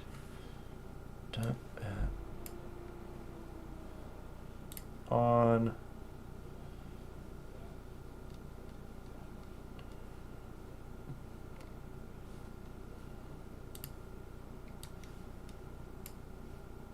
On, okay. So now, this has got to be off. Sensor's got to be off. These two, those are good. Okay, these two just need their behavior turned on.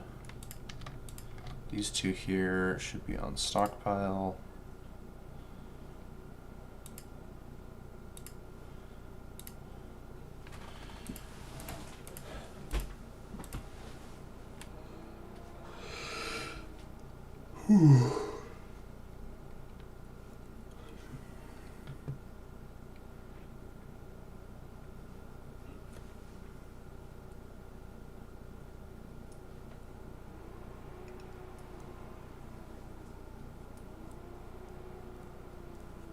Oh yeah, also the connector cannot have any strength.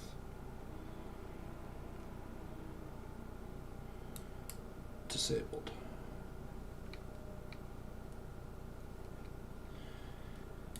So that will screw everything up. Oh yeah, we probably shouldn't have the gyroscope on. And that's going to be in setup 1 is going to be turning on the gyroscope as well.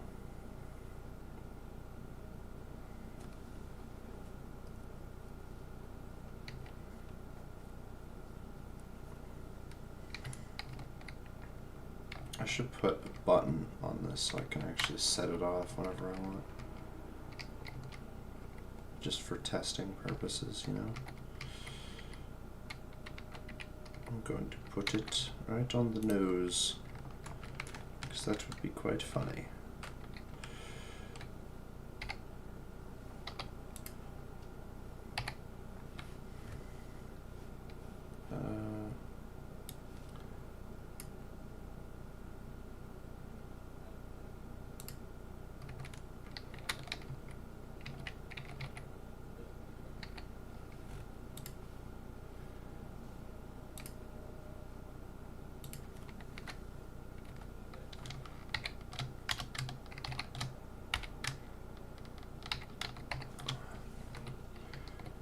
Alright, that should all be in order.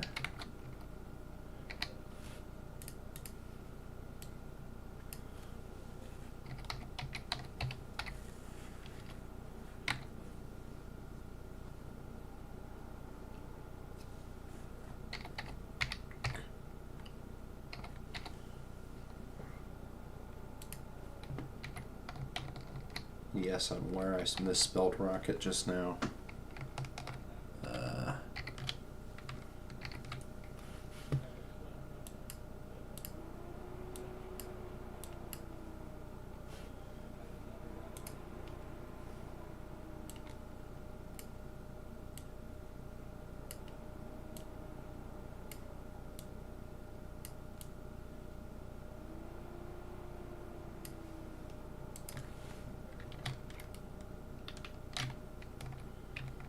Look at this little guy.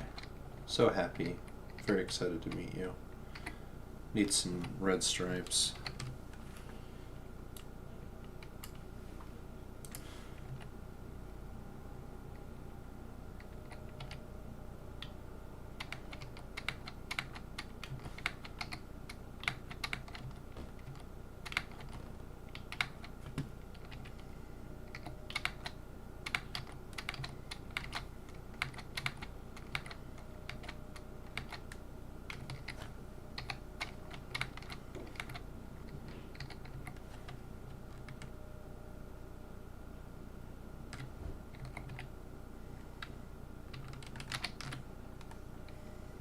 Deadly rocket. Let's see here.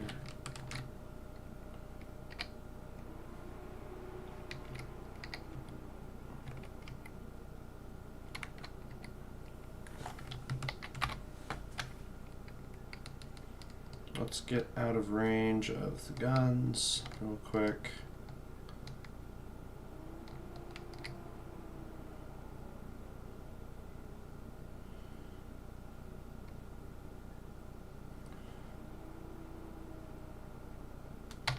That's good.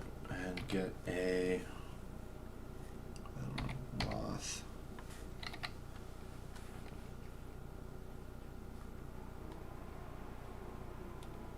Yeah, let's get a moth here. Put the moth out there. Alright, so Deadly Rocket. Share your wisdom with us. Okay. Also, I need to make the sensor actually do something dangerous.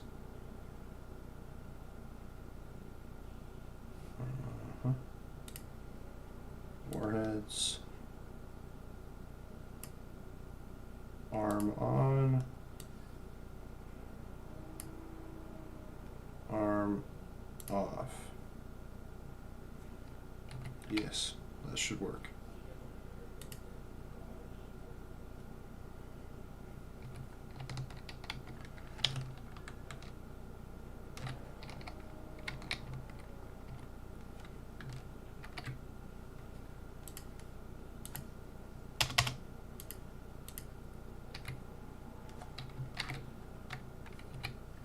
Little rocket. Alright, rocket. It is time. I'm going to turn this moth hostile, then launch some little rockets at it.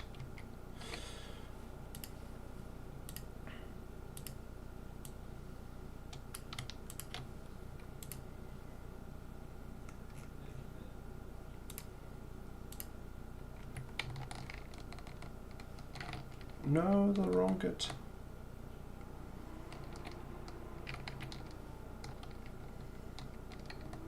Alright, so I'm going to back off a kilometer or so.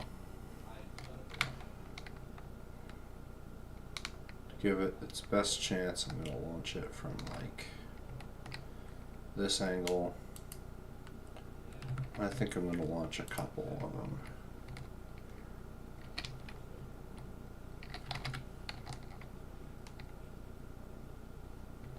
Oh, look at this. So going to Okay, it's having some trouble with the actual velocity part.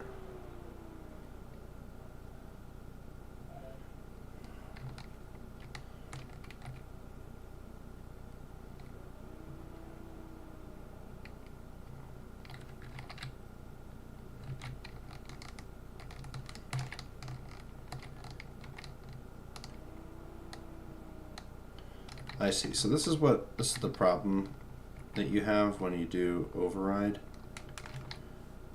is that you have some real issues with the thruster working. Right? So I might just leave the thruster on completely.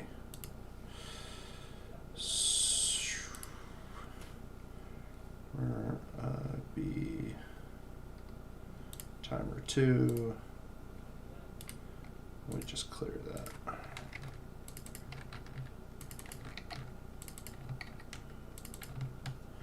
A bit silly, but we'll see if it works.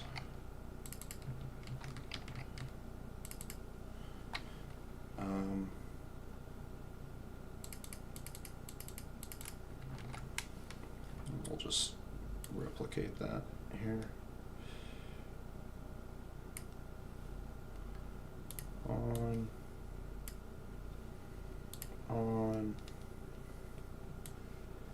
We don't need to mess with that. On.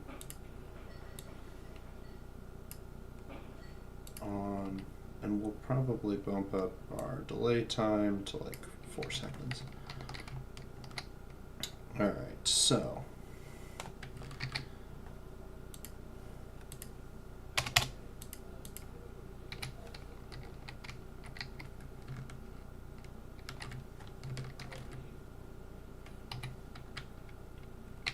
let's get a couple of these.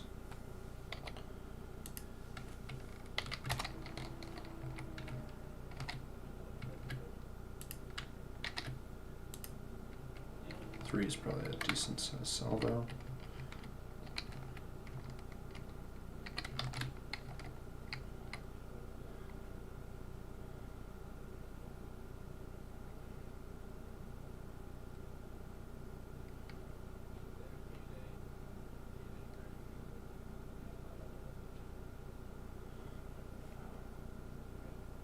That one got shot.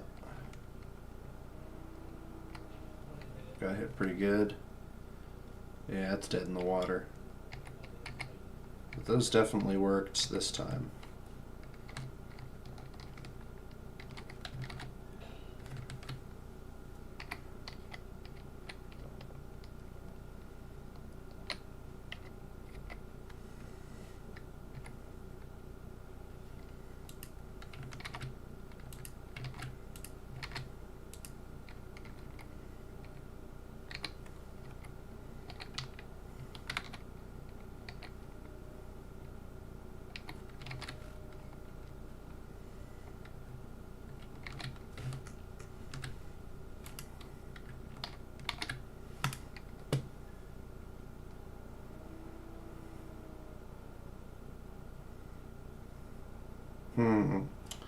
It does seem like they're still having trouble with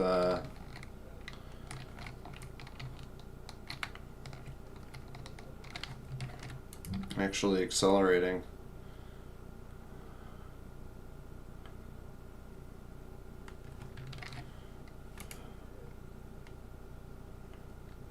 Yeah, see, like they aren't. The override isn't working.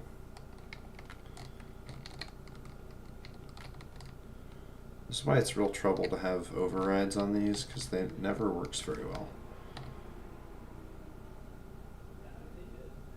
I don't know why either. It seems like it should totally work, but like see, they just sit there. If there's any thruster override, they just don't know what to do with it. You can see it's really trying. You know, it really thinks it's got it going, but it just can't, because this override is just makes it not functional. As soon as you turn the override off, it works. But if you turn the override off with the actual, in the proper way, it never actually works, which is very unfortunate,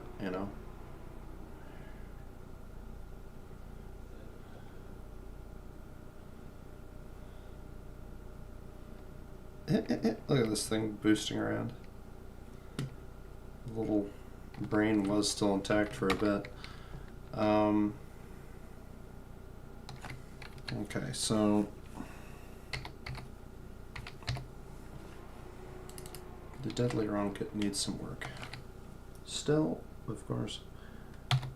So let's see here. Let's get into the guts of it. The problem with this is that it's going to be very hard for it to eject from a tube, which is the idea. You'd want it to eject from a tube. Hard to do that if it refuses to have a boost phase, which is very unfortunate. If I turn this off, it'll work just fine.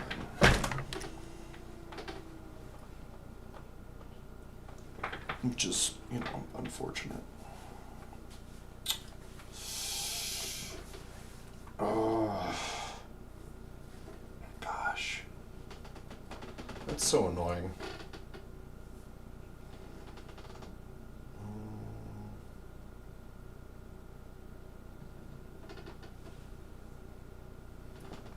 Let's see here.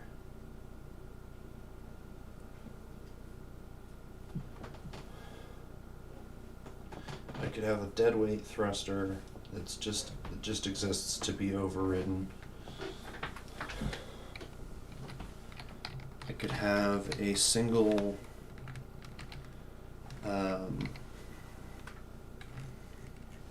basically ejector thruster that would take a thruster component, which is not exactly cheap, because that's throwing away platinum basically.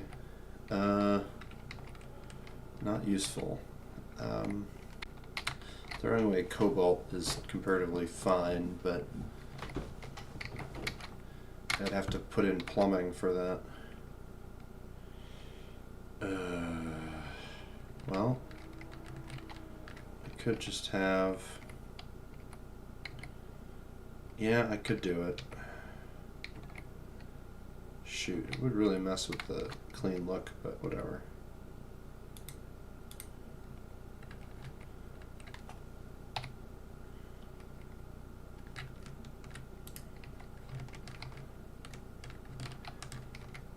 Alright, and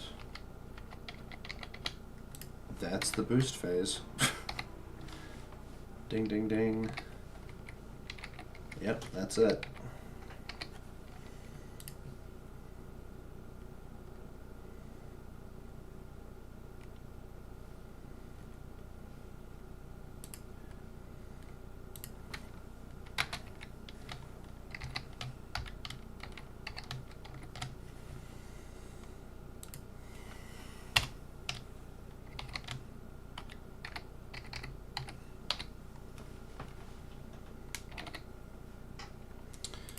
Yep, our booster off, override, and we're just gonna have to have it turn on.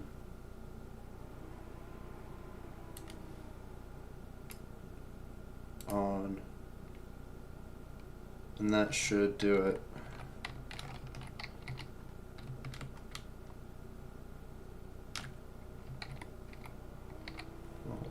Let me double check my logics here. It's a very irritating, small issue, but it's just irritating because you run into it a lot when you're trying to set up missile logic for this stuff. Okay, that's what number 1 looks like. Number 2. Yep, alright.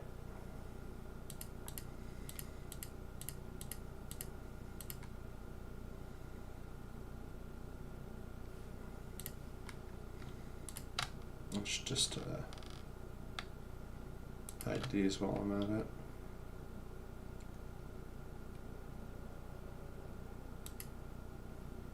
Should probably just hide everything except for the start one. Because the rest of this is not important.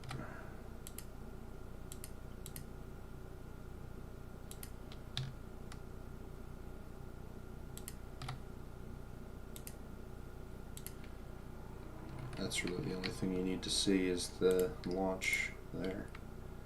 And this is going to be in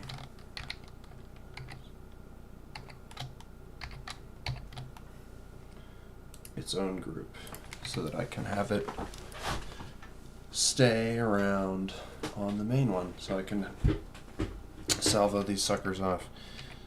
Alright, so now I save it. Yes, yes, yes. And now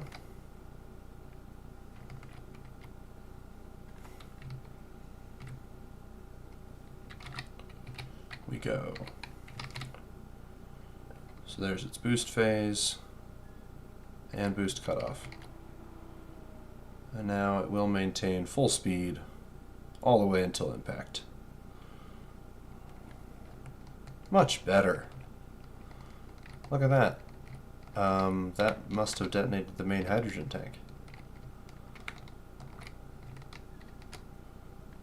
Perfect.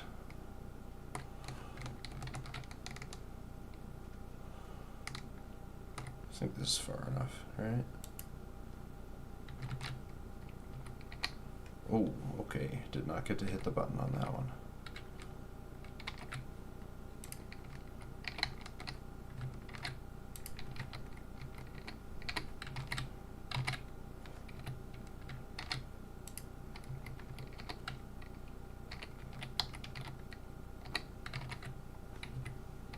Let's follow this one in.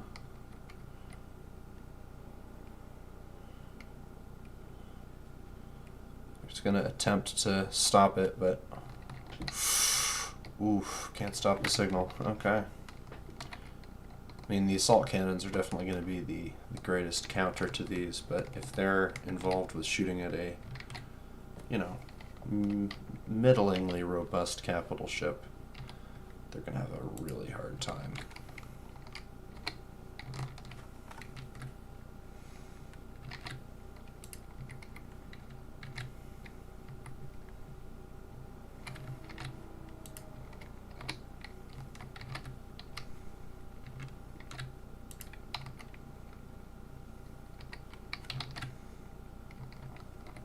Go forth, my minions.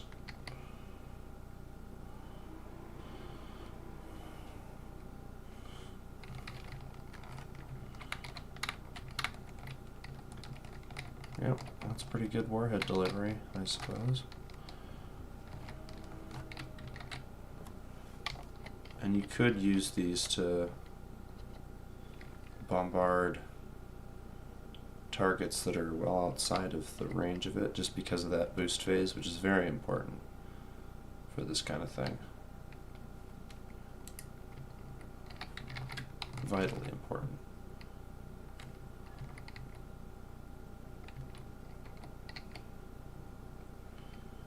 Yeah, watch this thing.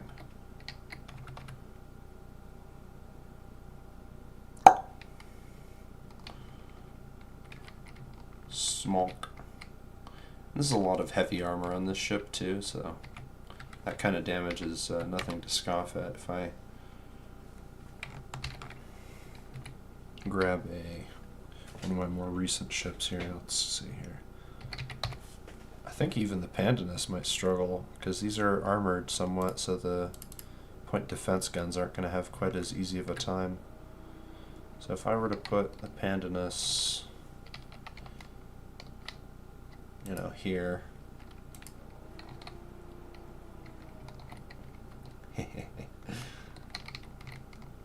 And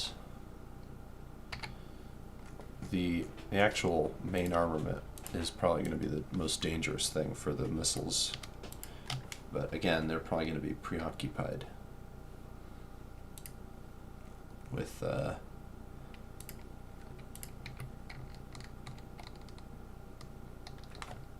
another threat, you know. Deadly rocket. After we get out of range here.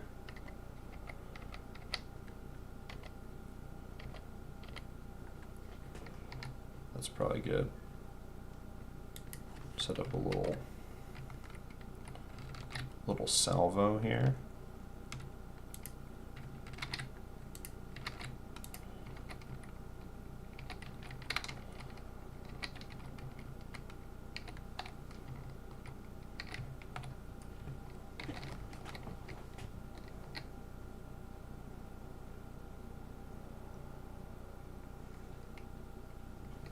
Actually, I wonder if any of those will go for the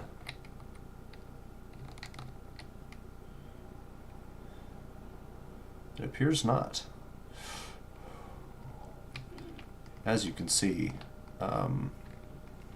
most of those made it through, and the last one we were following in personally managed to take out an entire main battery turret, so the other three appeared to all be interested in the thruster pack up front here, and they did kill the large ion that would have been there.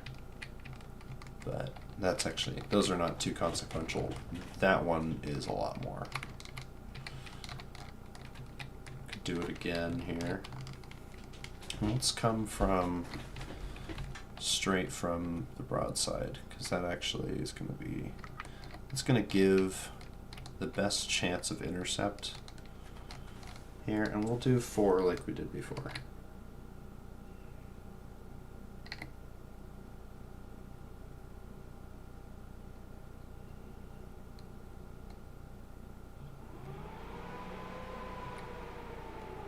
Coming in flat, essentially.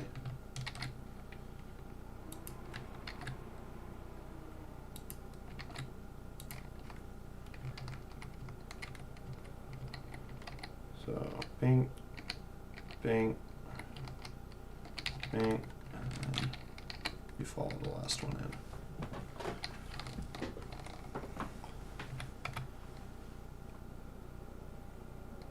You could tell it's being locked, of course, but that won't save it necessarily. Point defense is reaching out.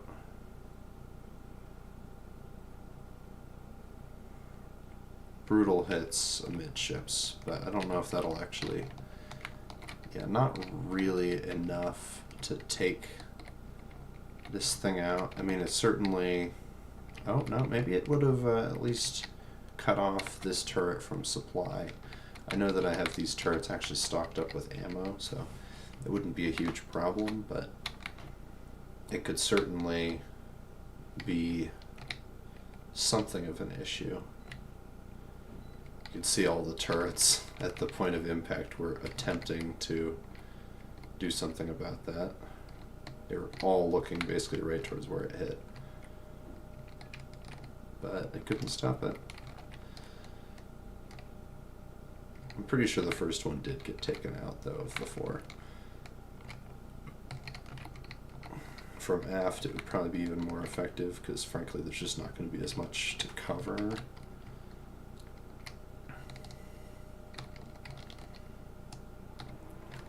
I think if I used the... let's try this one.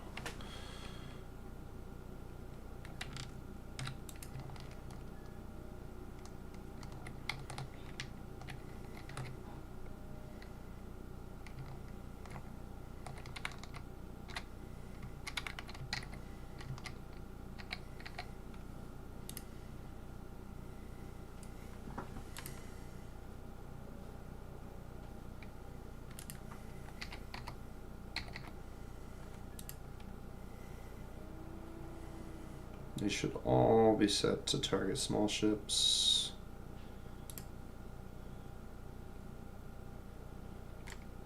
Yep, these are all small ship targeted. That's good. Right, can't access the... There we are. Okay.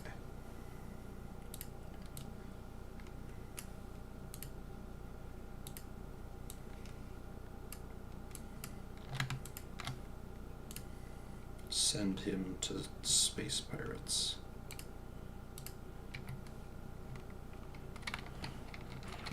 So this thing is now officially a Space Pirate tub. And actually, let's make sure the antenna is on.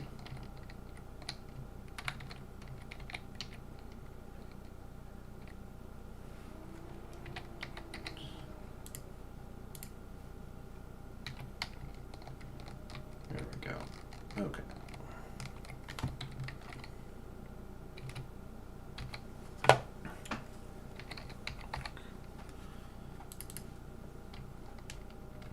This is probably the best point defense grid of any ship I have. And we'll actually have it attack from an angle where a lot of turrets can engage them.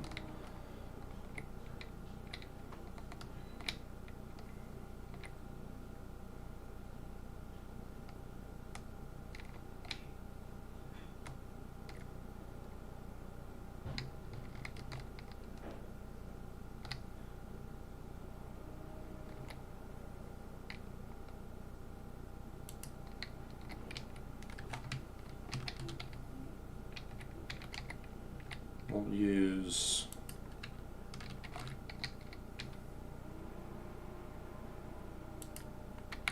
six, I think.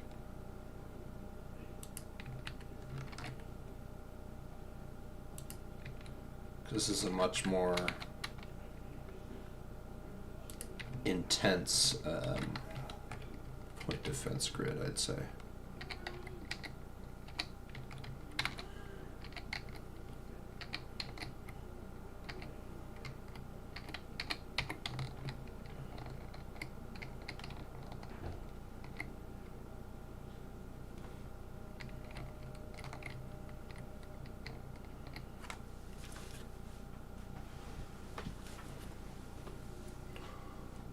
Yep, 1, 2.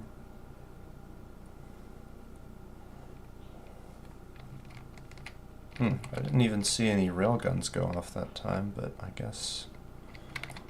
Yeah, and that went pretty deep in. I don't think it actually penetrated the control bunker.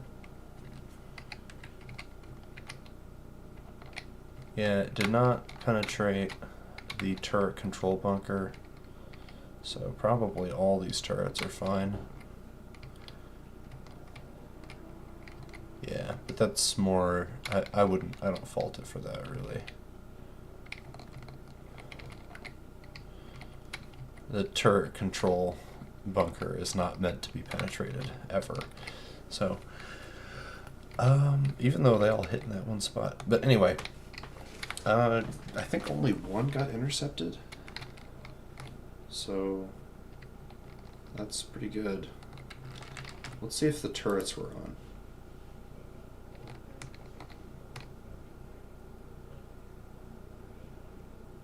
I don't think the railguns are shooting at it. I'm not quite sure why. And all of the assault cannons seem to not be firing either.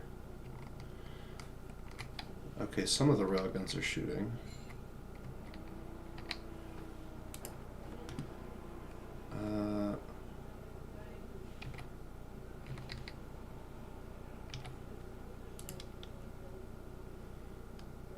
These all...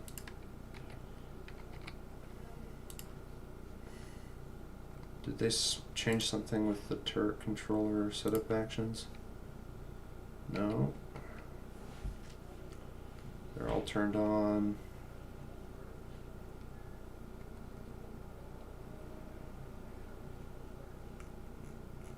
Hold on, did I not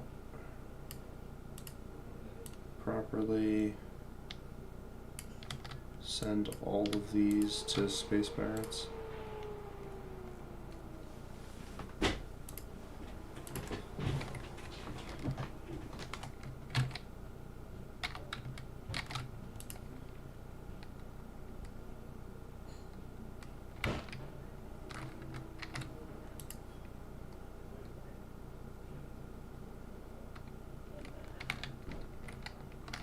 I really thought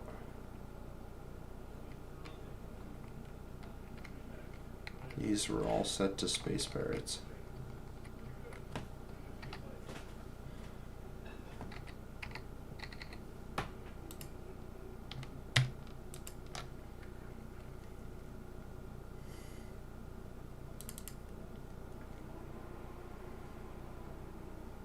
Yeah, sure, target neutrals. Why are all of these...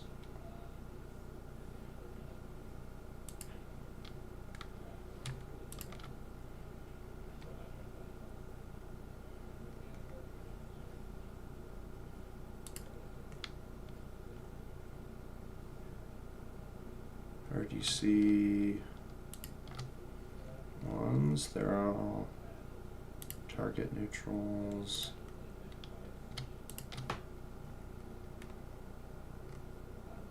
Oh. Well, wait a minute. Did that get reset? That must be why. That's unfortunate. They're all...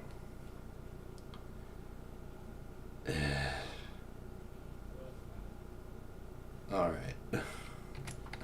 Well, that's... Never mind. That's a bad example then. Anyway, these things work. If I were to do this and to transfer all of this to Space Pirates, and also do a little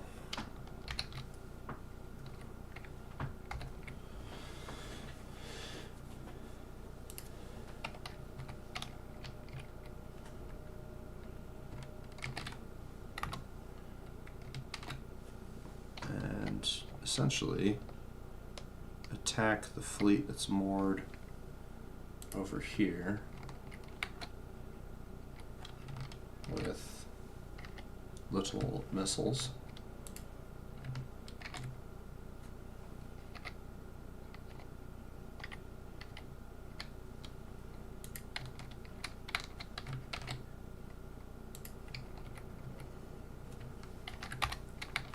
These should all be Space Pirates.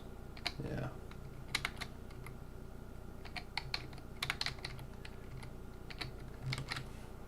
Do I care that they...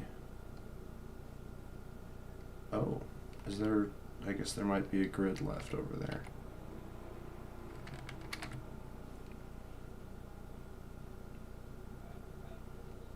Yeah, they're heading off.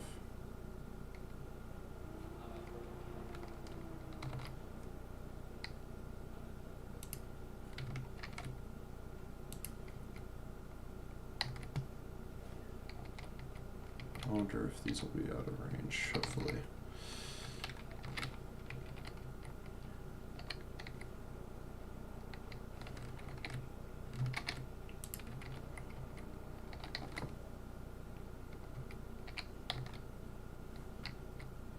Yeah, these will actually track in.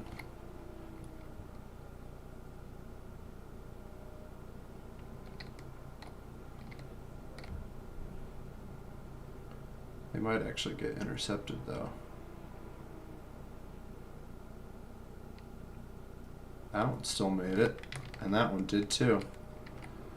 Yeah, I definitely need some heavier point defense focused things if I'm going to defend against that, because that blew up a main caliber turret. Didn't really do much to the hull, but losing turrets isn't great, so... That did put some holes in things, though. I think that was just from the magazine and the turret blowing up and sending off some directional shrapnel. I guess it would have taken out this... Oh, I guess that's gone anyway. Yeah, that blowing up probably wasn't good. Yeah, that kind of shredded. Well, actually, these are basically all fine. Yeah, okay, that turret would have been basically fine. But not great when that blows up and everything gets peppered. It took out, yeah, 2-point defense turrets. Not great from that one hit. That just goes to show with a loaded ship with ammo in it, any hit can be pretty bad if it hits the right spot. Like that actually did some pretty annoying damage to the bridge. Probably had that magazine a little overloaded, but that's okay.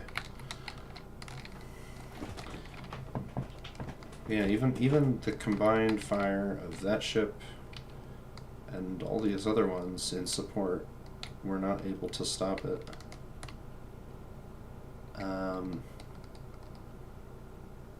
So that's actually a pretty good sign for this being an effective piece of kit for this ship. So I'm going to turn off that. No one's shooting at it? Good.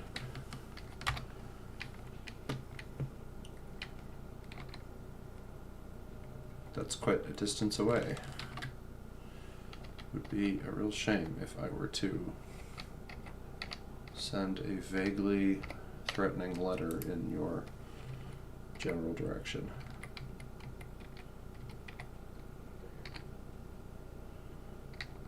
That's off target by probably 100 kilometers. That's okay though. So I'm wondering now that I've designed this little torpedo, if I shouldn't be having forward tubes, because having upwards firing tubes is cool and all, but that's only really that useful if you're in close combat. You'd probably want forward firing tubes.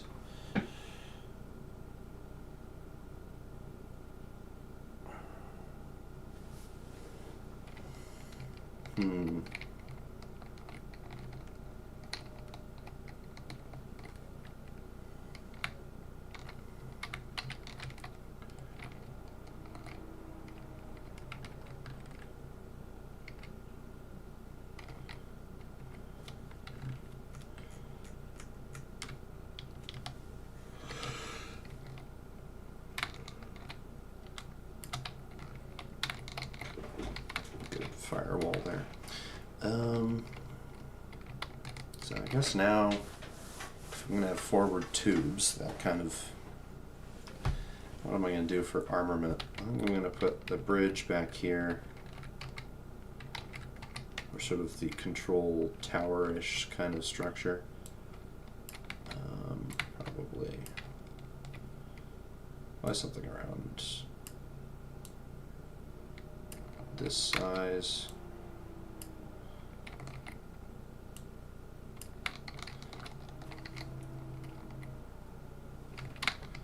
Maybe a bit taller, actually.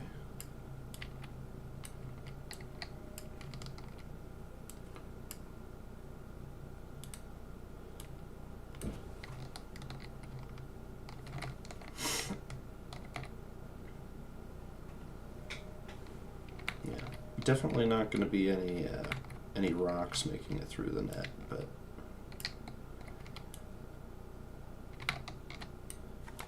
definitely going to be some missiles slipping on through, which is very unfortunate.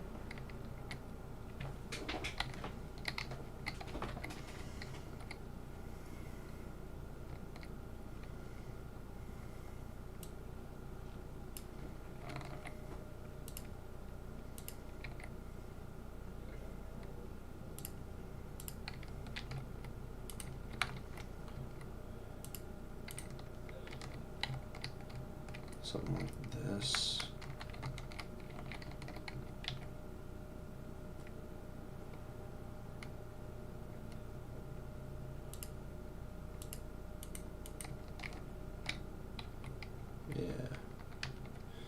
Yeah, something like this.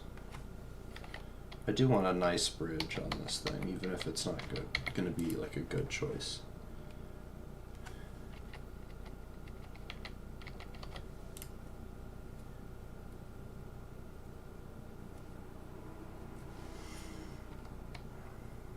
even if it doesn't make all that much sense for a vertically oriented ship.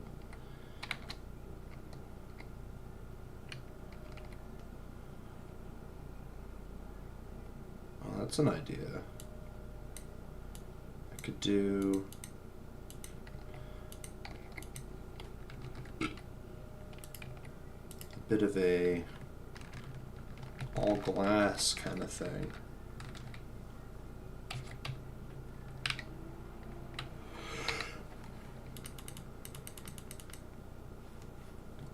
Where I just kind of do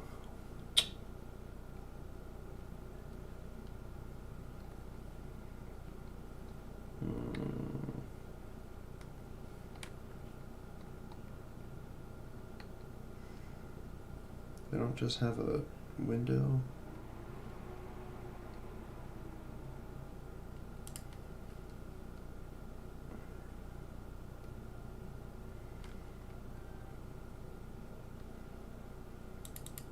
New bridge stuff. Small gate, tall.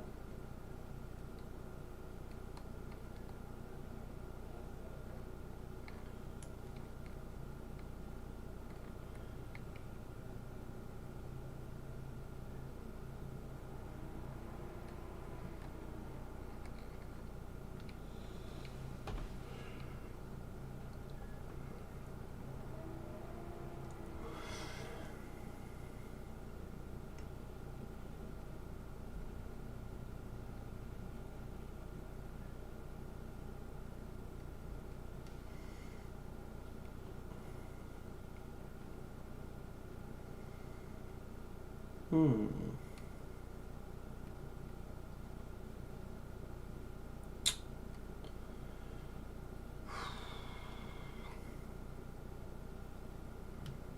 Let's see, here's a bunch of scaffolding.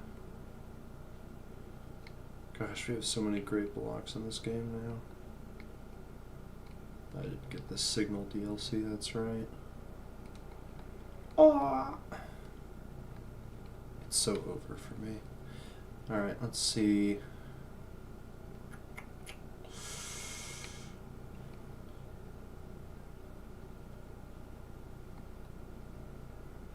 Oh, a microwave? Dude, I forgot about that.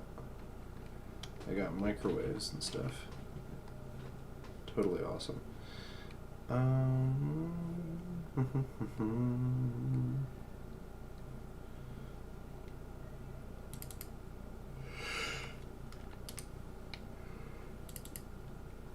Get the 1x1s.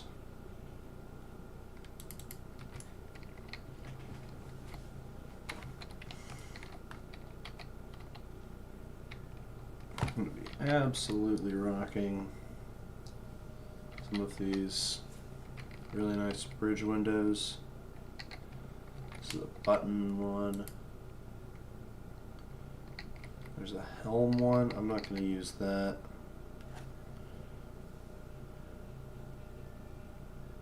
Is there a corner? Yeah, good, there is a corner. I have any bridge? Oh, it's like a... Okay. Yeah, this is the one I want.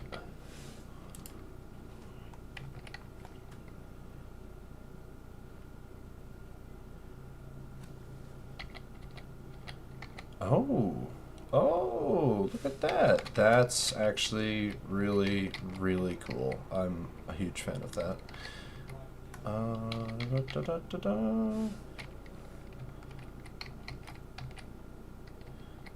That's so cool. Okay.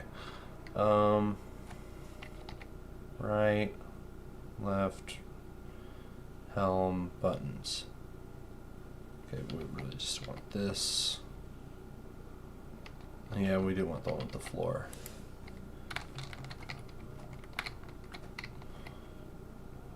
Or actually, yeah, we'll just hold off on the floor on the top one, I think.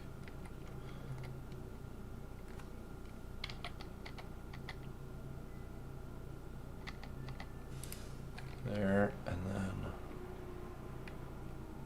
we'll just not have, yeah, floorless.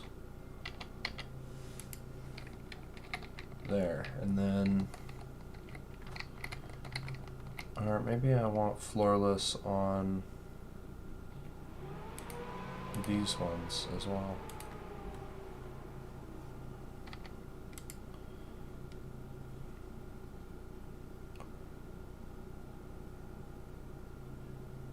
Do they have a corner one without a floor? Oh no, they don't. Okay.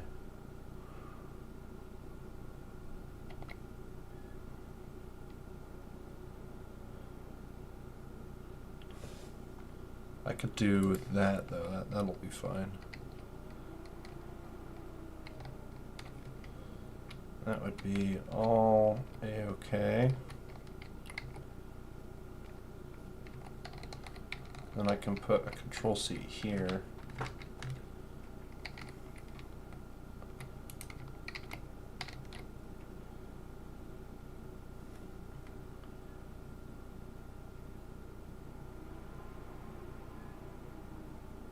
No, I think I'm going to use the corner ones actually.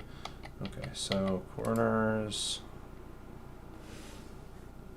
and you could totally make these work with just some heavy armor there.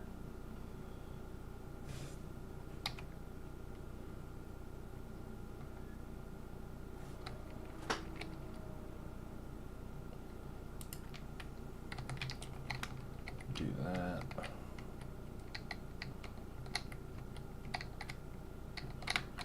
Nice, nice. Just connect that here for now so I can put heavy armor in the floor. Because this is where the sacred control chair is going to go, so it's gotta be. Oh, did I just. Ah! I opened Ultimate Cura. Oopsie daisy. Pro tip, guys, don't hit the don't hit the hotkey for opening Cura when you're trying to play Space Engineer. So this has been your Epic Space Engineers tips of the day.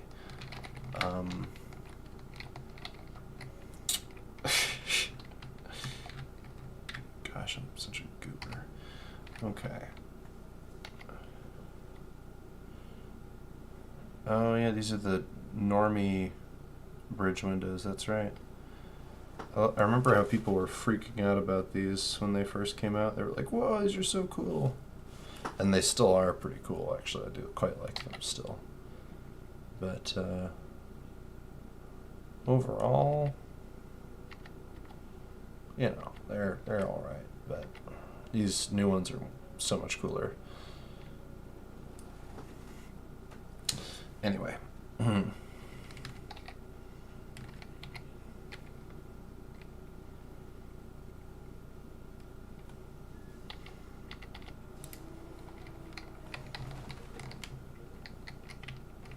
Then I think we can just put a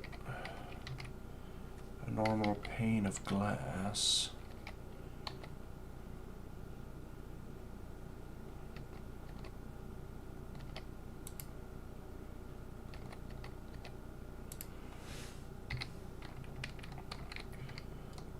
And then another one, because haha funny.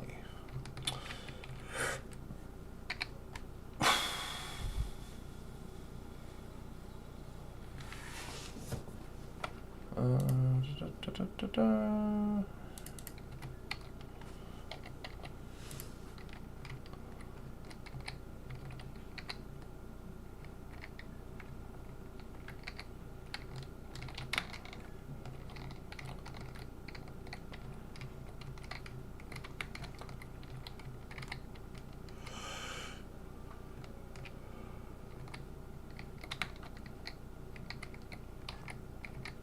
As cool as the bridges are, it doesn't make any sense actually for what I'm doing. Gosh, it looks so cool though, but different project. I know. All that work wasted. But I'm just kind of figuring out what I'm doing here. because I didn't draw out the ship beforehand, so I have no idea where I'm going with this. And that's part of the fun of it. Maybe a bridge that size? Nah. That's gotta be at least that high. Right? No, shorter.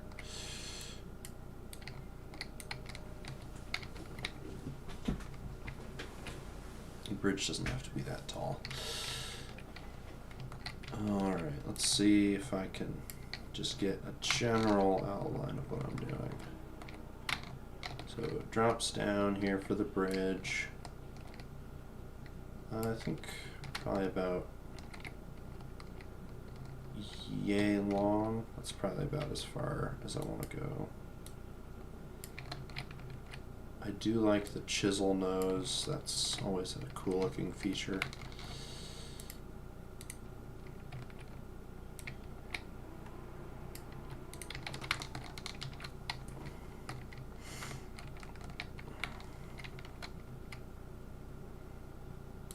I think it's going to be a bit pot belly here.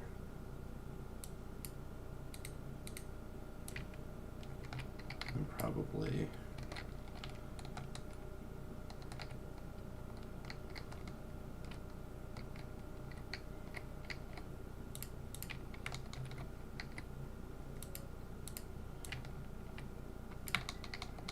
alright, so something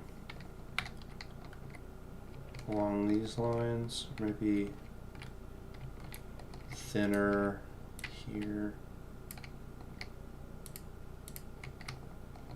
and then it bumps up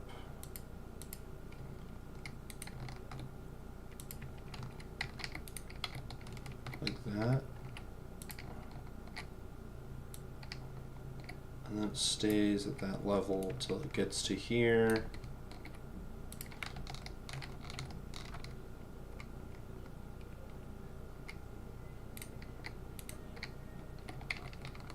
Then we can have a nice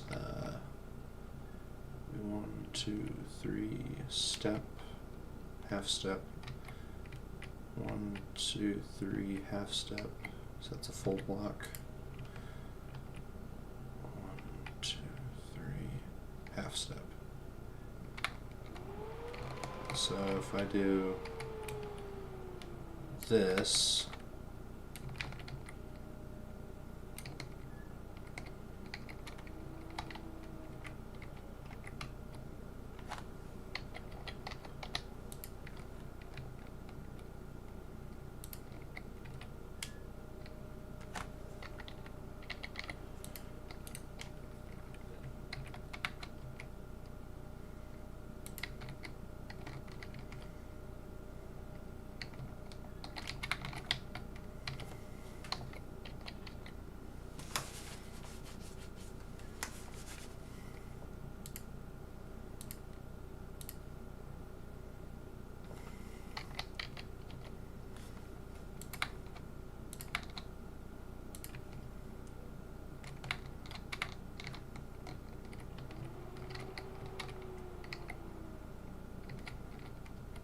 probably around here we would want, because this is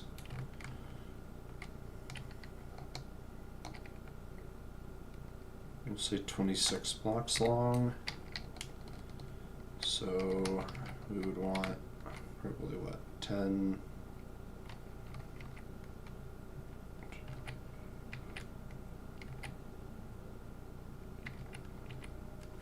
so then on 11 we put that down. 1, 2,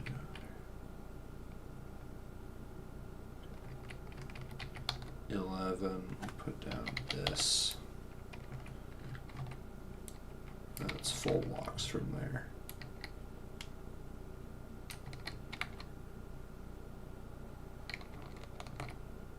Oh, oops. I just disconnected that. Do. Don't mind me, I'm just epically failing.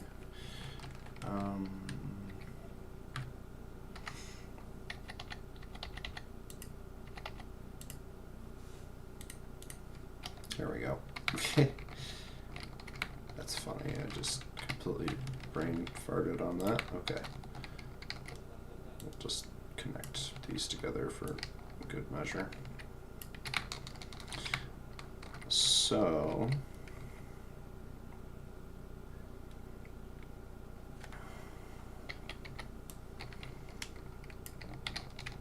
that is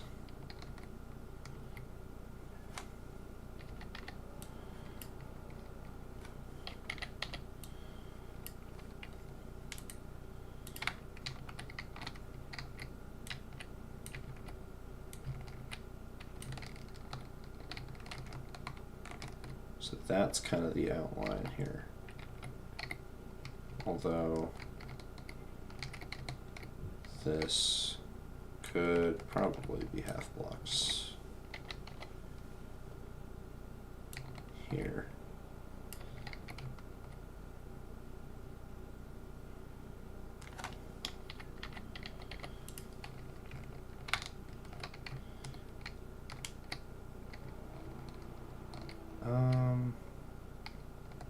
You know what? Screw it. We're gonna make the ship longer. I know. This is terrible. We're making the ship longer again? You've got to be joking me. We're doing it.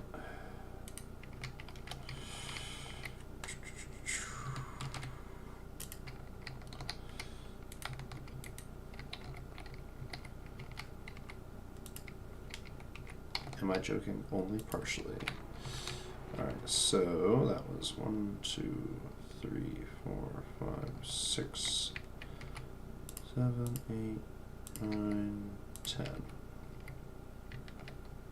That is 10. And then we go to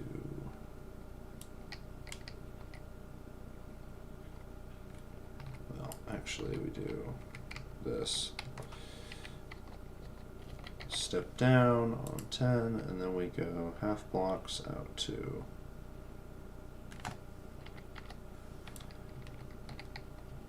10 again.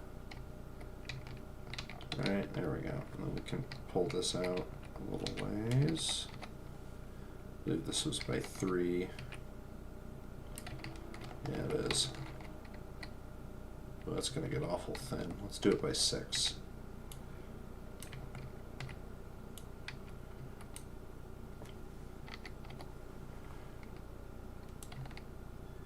So that's 6.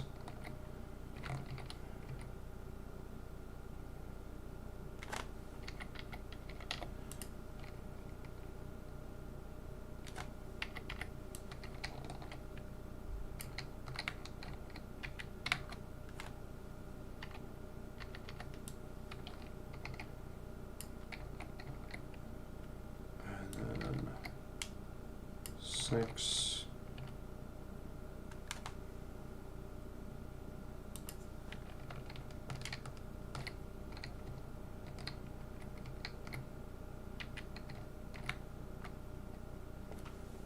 This drops down.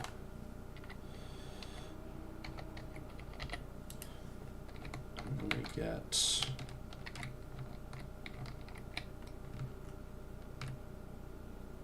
this thing.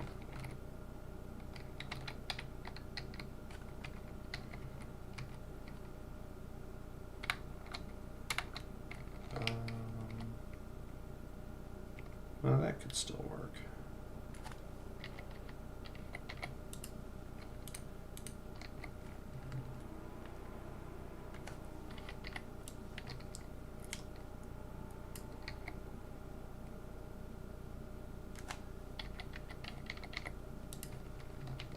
Yeah, we could stretch that back though.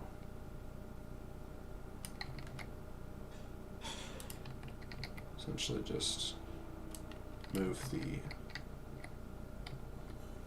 by 6 slope back.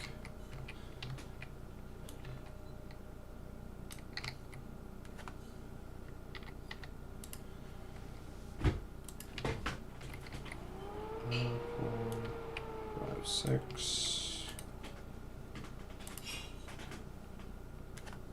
It also frees us up actually a little more room here. 1, 2, 3, 4, 5. And 6. If we go all the way back. So this is our missile bay here. We could bring this section back even further.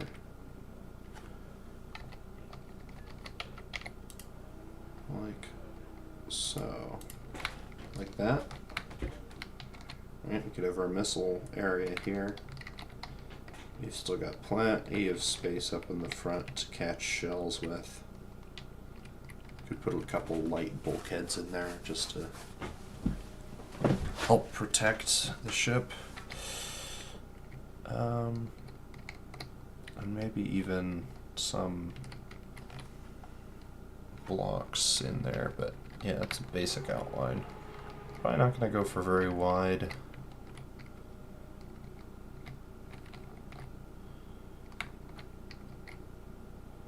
Yeah, 2-block opening should be just fine for what we're doing with missiles.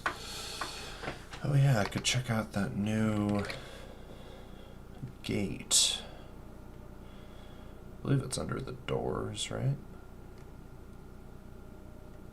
Should be anyway. Or no, it's in its own separate thing. So we've got the gate, we've got the small gate, tall, and the small gate fat. Wide. So 2 small gates. Does that do 2 small gates? Oh no, because the big gate is like 3 wide. Okay, small gate only 2 wide.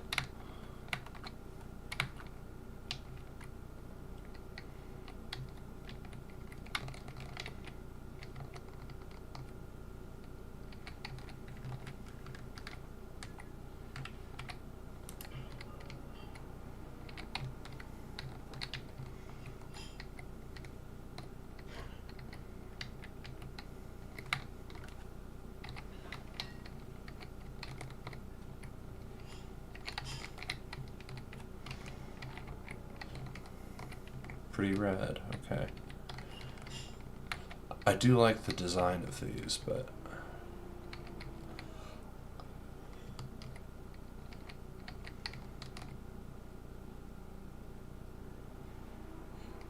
for missile doors,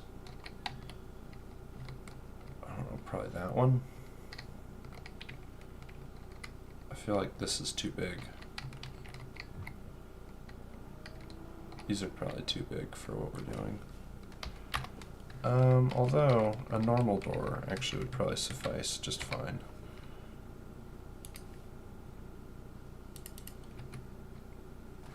Or at least a normal.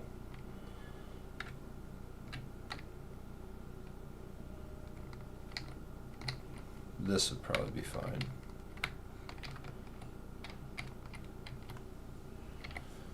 Yeah. We might be able to use the gates though. We'll see. I do think it'll be easier this way.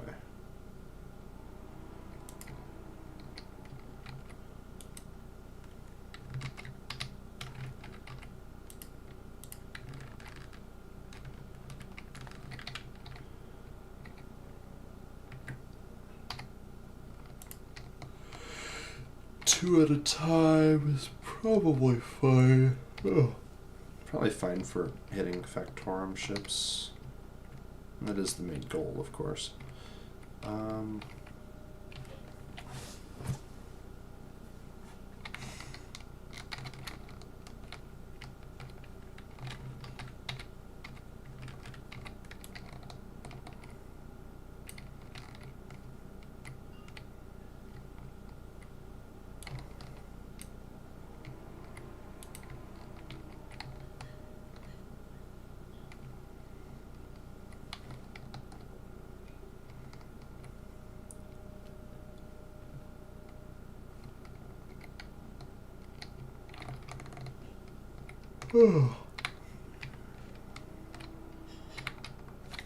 Yeah. Alright. So, that's our missile battery down here.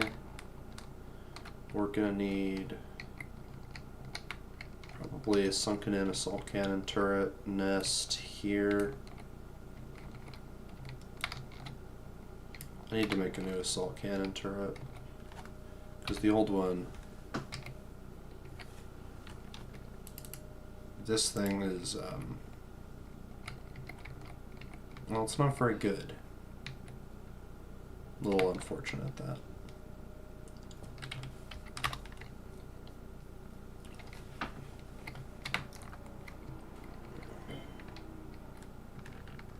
Could be simpler and better.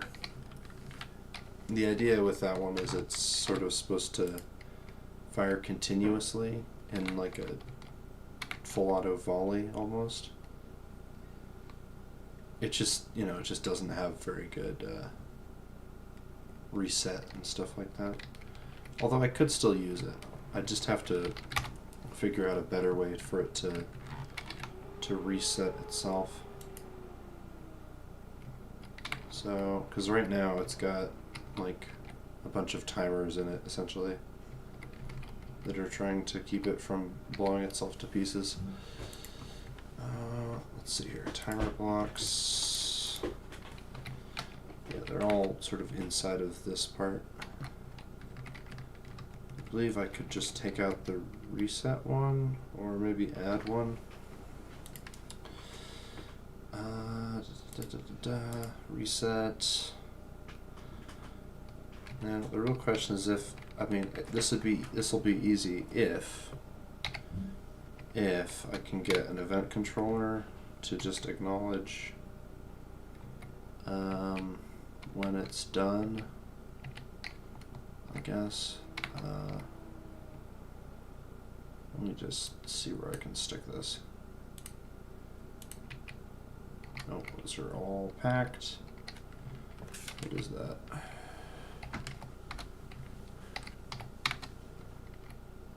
That's a timer block. Timer.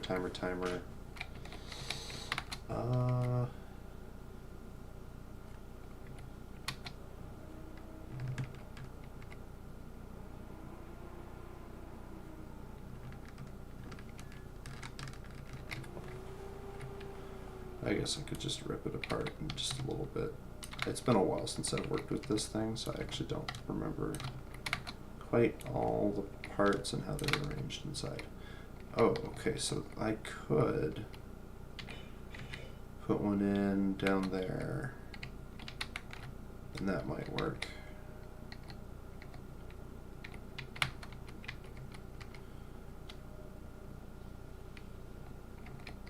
Yeah, okay, so if I just get a new one, and then I remove one of these blocks here,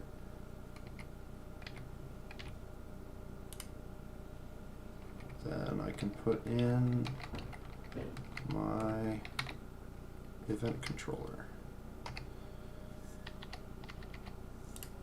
Perfect. There's a lot of electronics packed into this little tiny turret.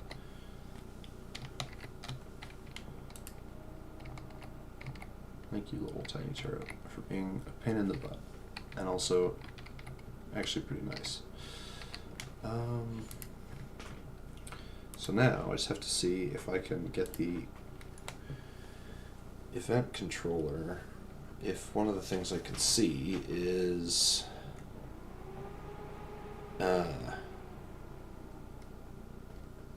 I see.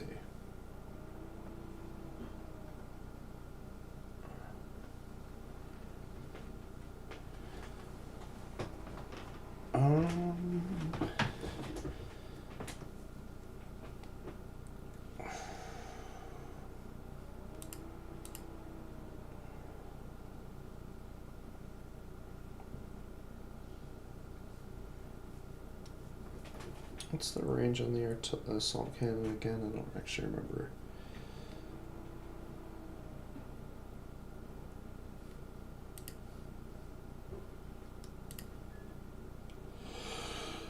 Oh, that's right. I have a thing.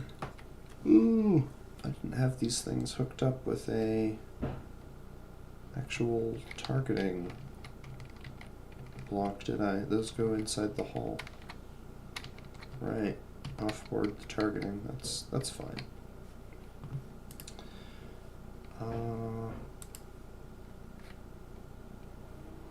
Yeah, the event controller, though. That's...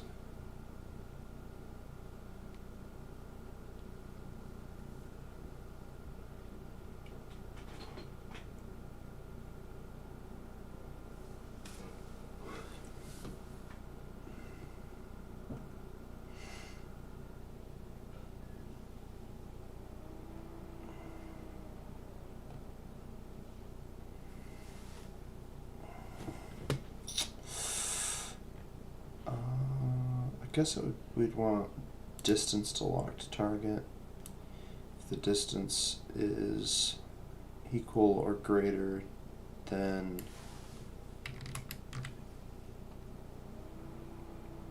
we'll go with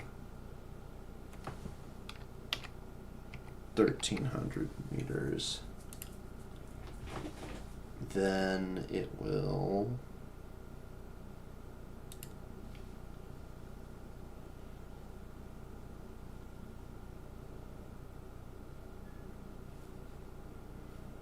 let's see here.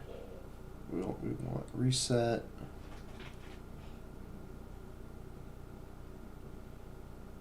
Target.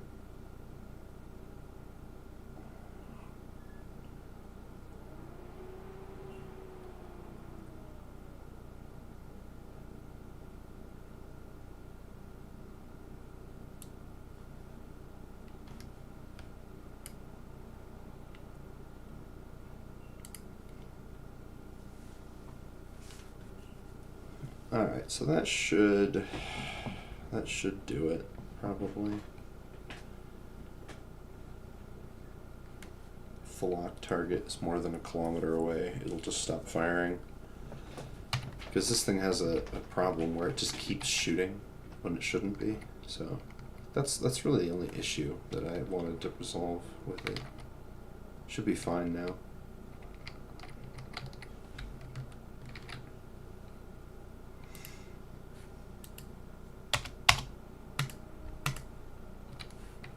And as long as that keeps working, it should be alright. So,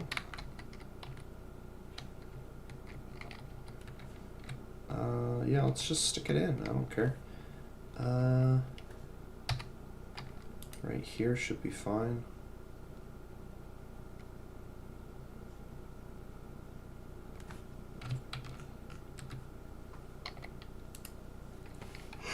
A little bit of early turret placement helps the medicine go down, I suppose. Yeah, why not? So just stick this on here.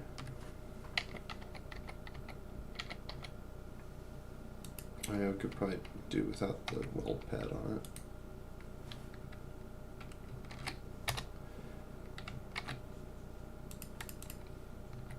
Okay, I could probably do without the other blocks around it too.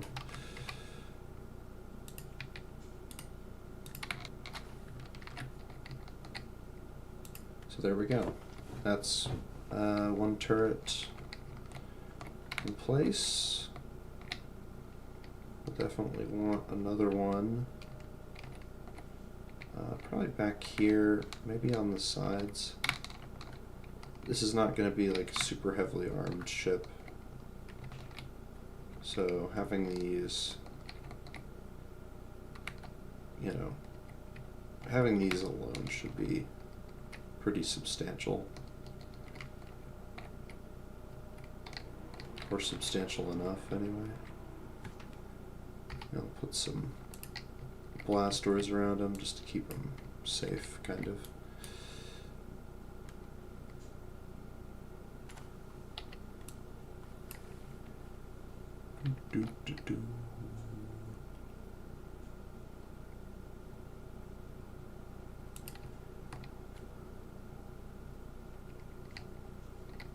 That's fine. rock on. Okay. Yeah,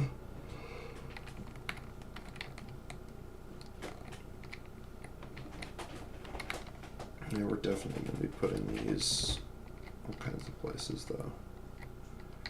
And probably, yeah, we'll probably put another set here, actually.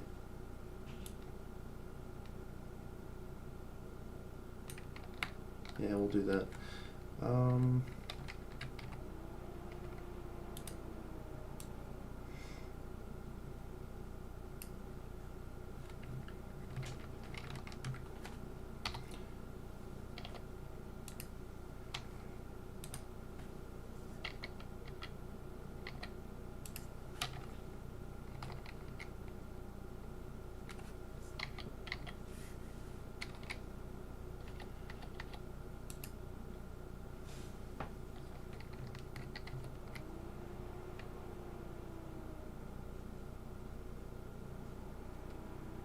Yeah, these two up front will be good, and then I'll probably just do two more on the wings, on the sides, so to say, and then should be, oh, no, we don't want that.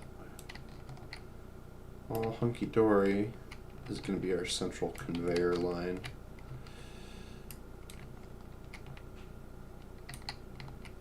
Through to our hydrogen, so yeah, and then we'll do this. I'm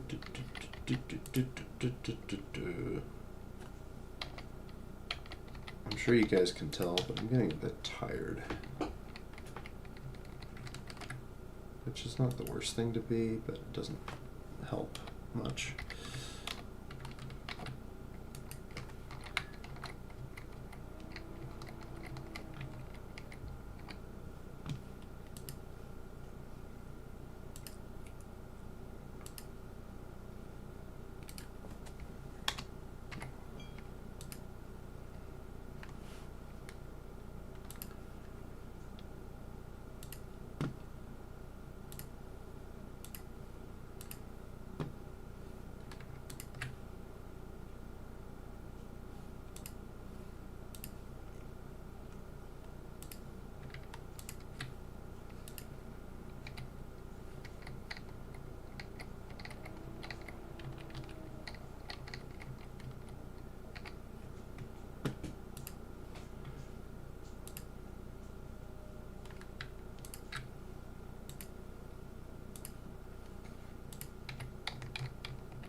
Alright, now I can do this here, yeah. This is the right one. Duke, and then we'll do Q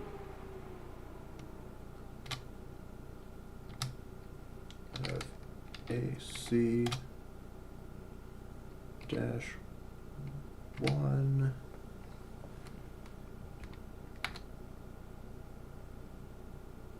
prefix name.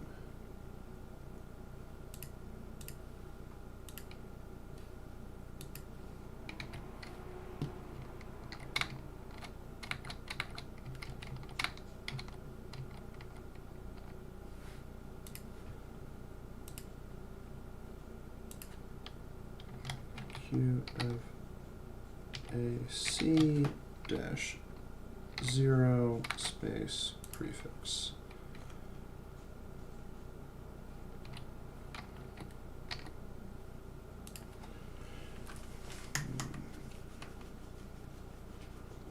There we go. Because this game is alphabetical, that's great. Alright.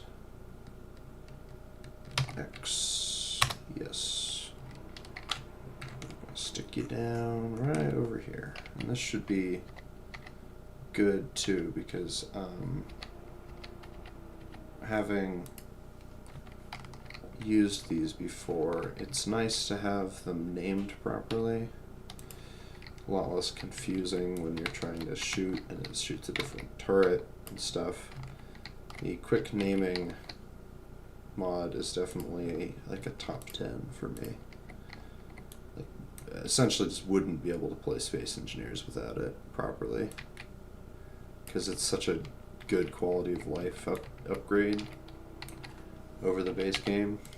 Because the way that if you're doing anything complicated with timers and stuff, you basically need to have this mod, because timers and things that connect and disconnect, they all have to operate off of essentially groups to work consistently, and so it's best to have groups that function.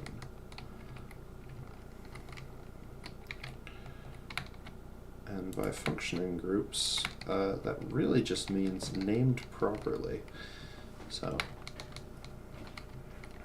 someone's going to take that literally and start naming all their groups properly, but you know what I mean. So there we go, we got 2 little turrets. Could probably fit a big turret somewhere on here, but oh, I might just have to wait, because like if I want to do a custom artillery turret, that's going to take a lot of work. I actually haven't built any yet, because they don't have any in small grid. They should have like a 2x2 by, I don't know, 8 artillery turret or something. That'd be kind of interesting. Or maybe it would have to take like a large conveyor or something. Do full damage, but it would have to take like a full-size conveyor, and artillery shells wouldn't be able to move through smaller pipes. I think that'd be a pretty reasonable trade-off for the amount of firepower you'd get.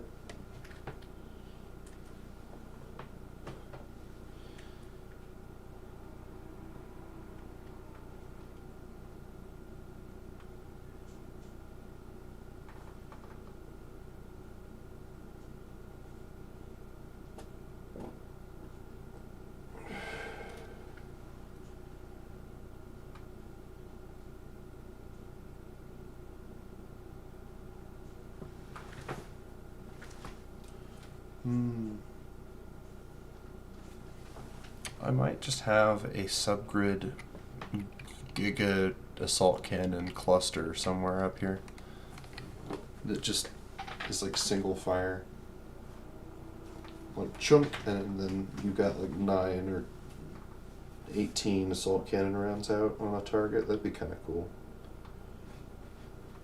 Wouldn't be too hard to do either. In fact, I think assault cannon as the primary weapon for this thing is actually probably a pretty good idea. At least for the primary, like, kinetic weapon. Because obviously you're going to be relying on your missiles a lot with this build anyway.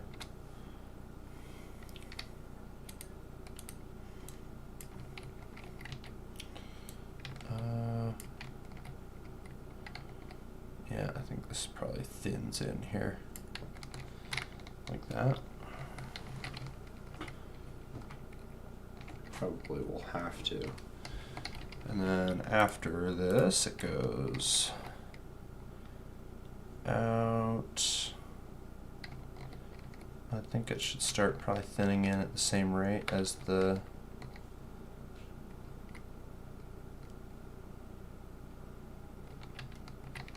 yeah, except for it's got to end a block further out basically. So it's going to start here.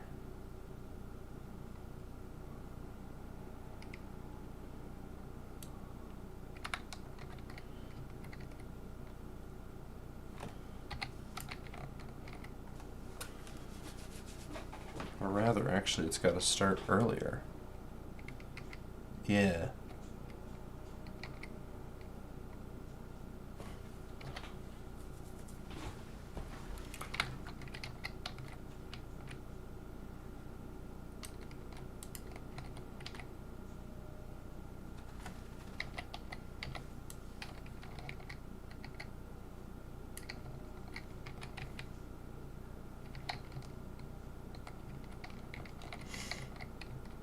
Alright, I guess, hold on, never mind. I'm being a little silly. I'm being a goober. I don't know how wide the blunt tip is yet. How wide is our chisel?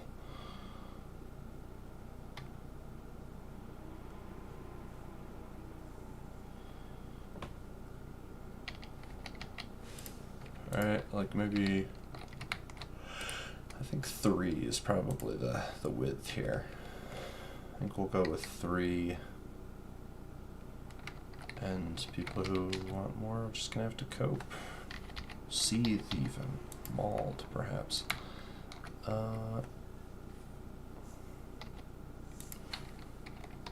Turn those.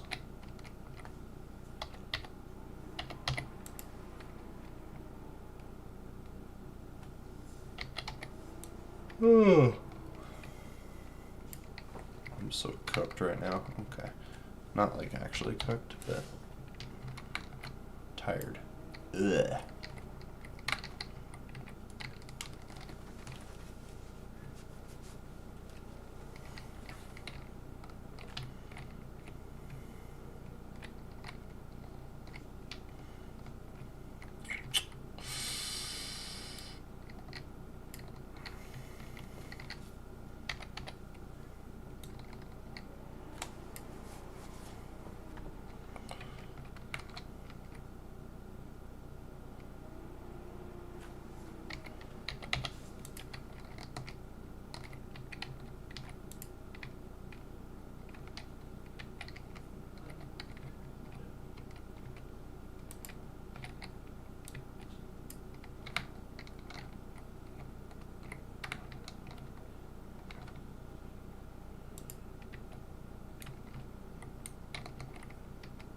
Dude, I'm gonna regret these weight savings later, but damn, am I not gonna regret them right now.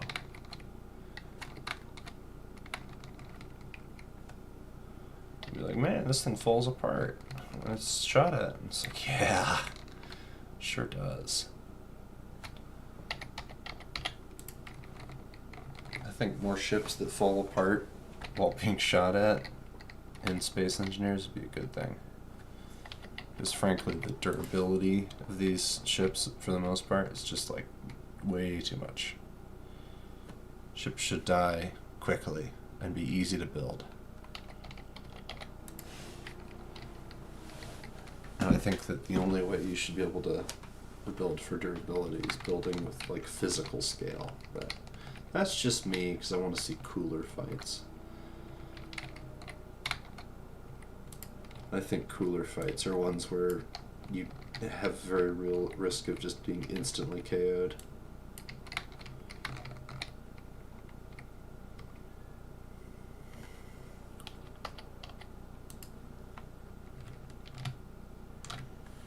Probably, yeah. There we go, I just unified the color. Much better.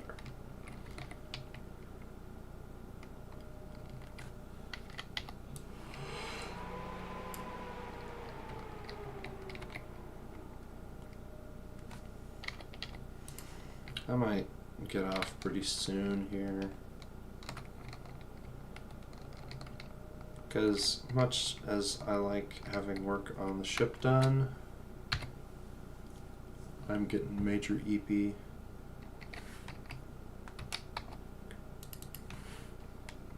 Deadly rocket. Love that little guy. Look at him go. Oh yeah, let's check in on our deadly rocket.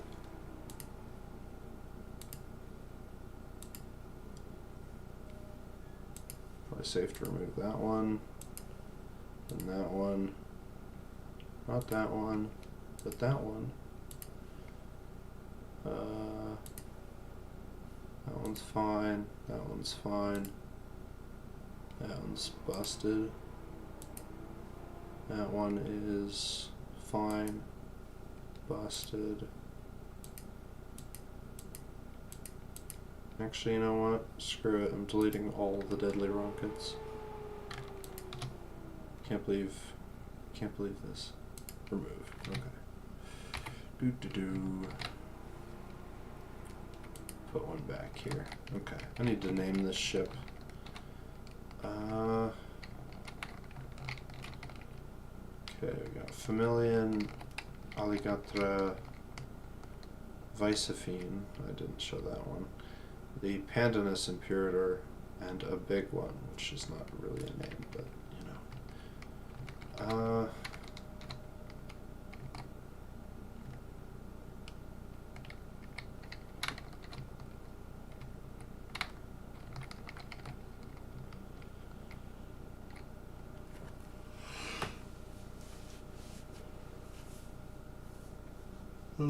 Let's see. What would be a good name?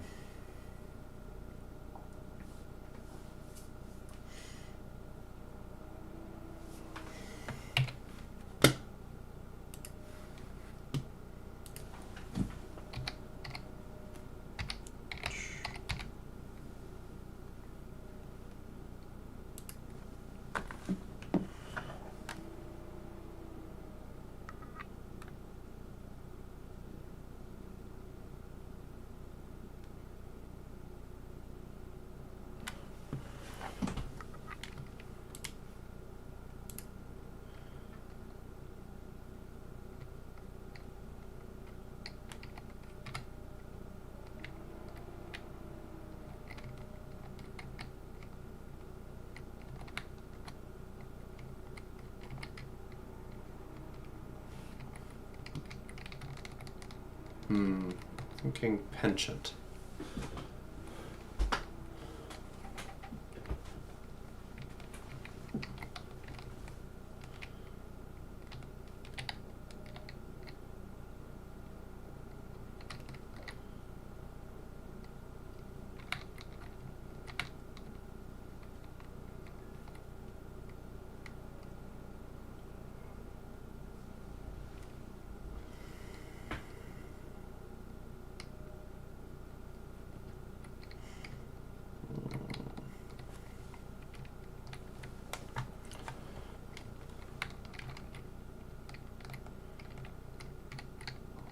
Let's see here. Gosh, my old bug naming scheme was so much easier. Moth, isopod, grasshopper, stick bug, meganura.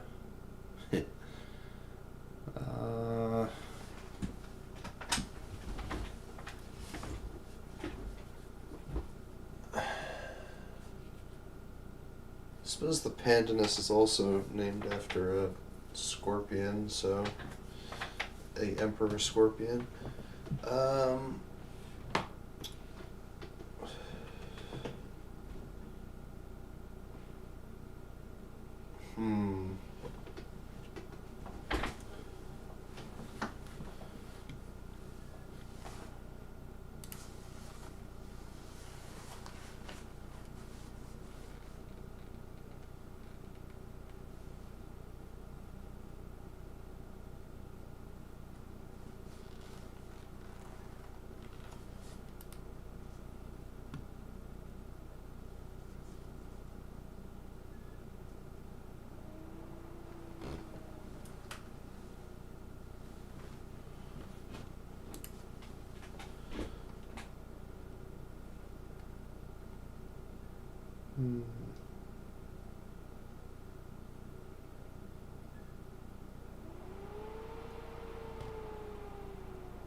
Penchant.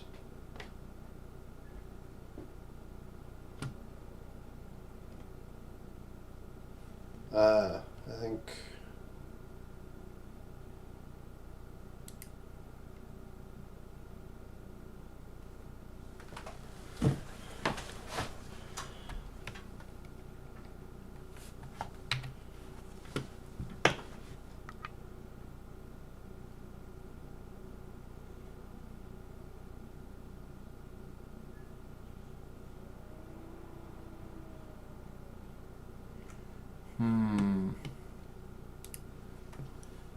let's see. Penchant.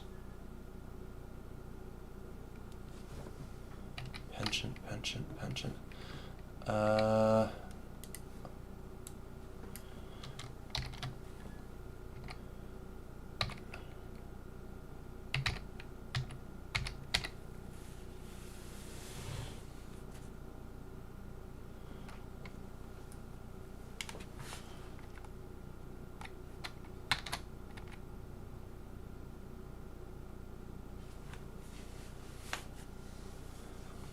see. Maybe.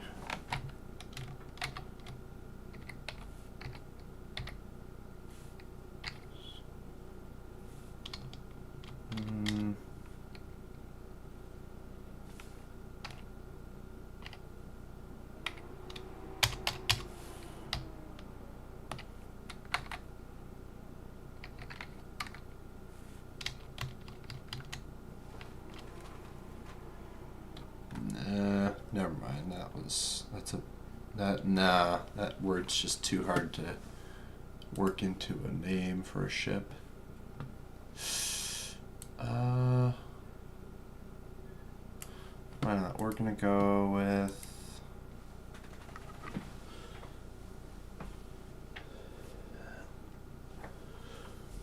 Gosh, it's hard to think of good ship names.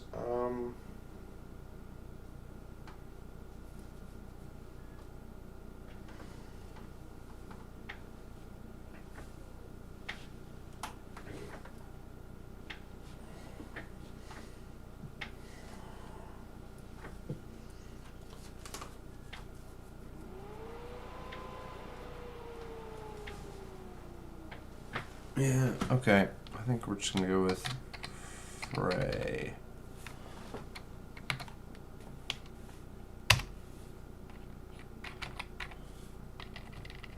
Frey Mark 1.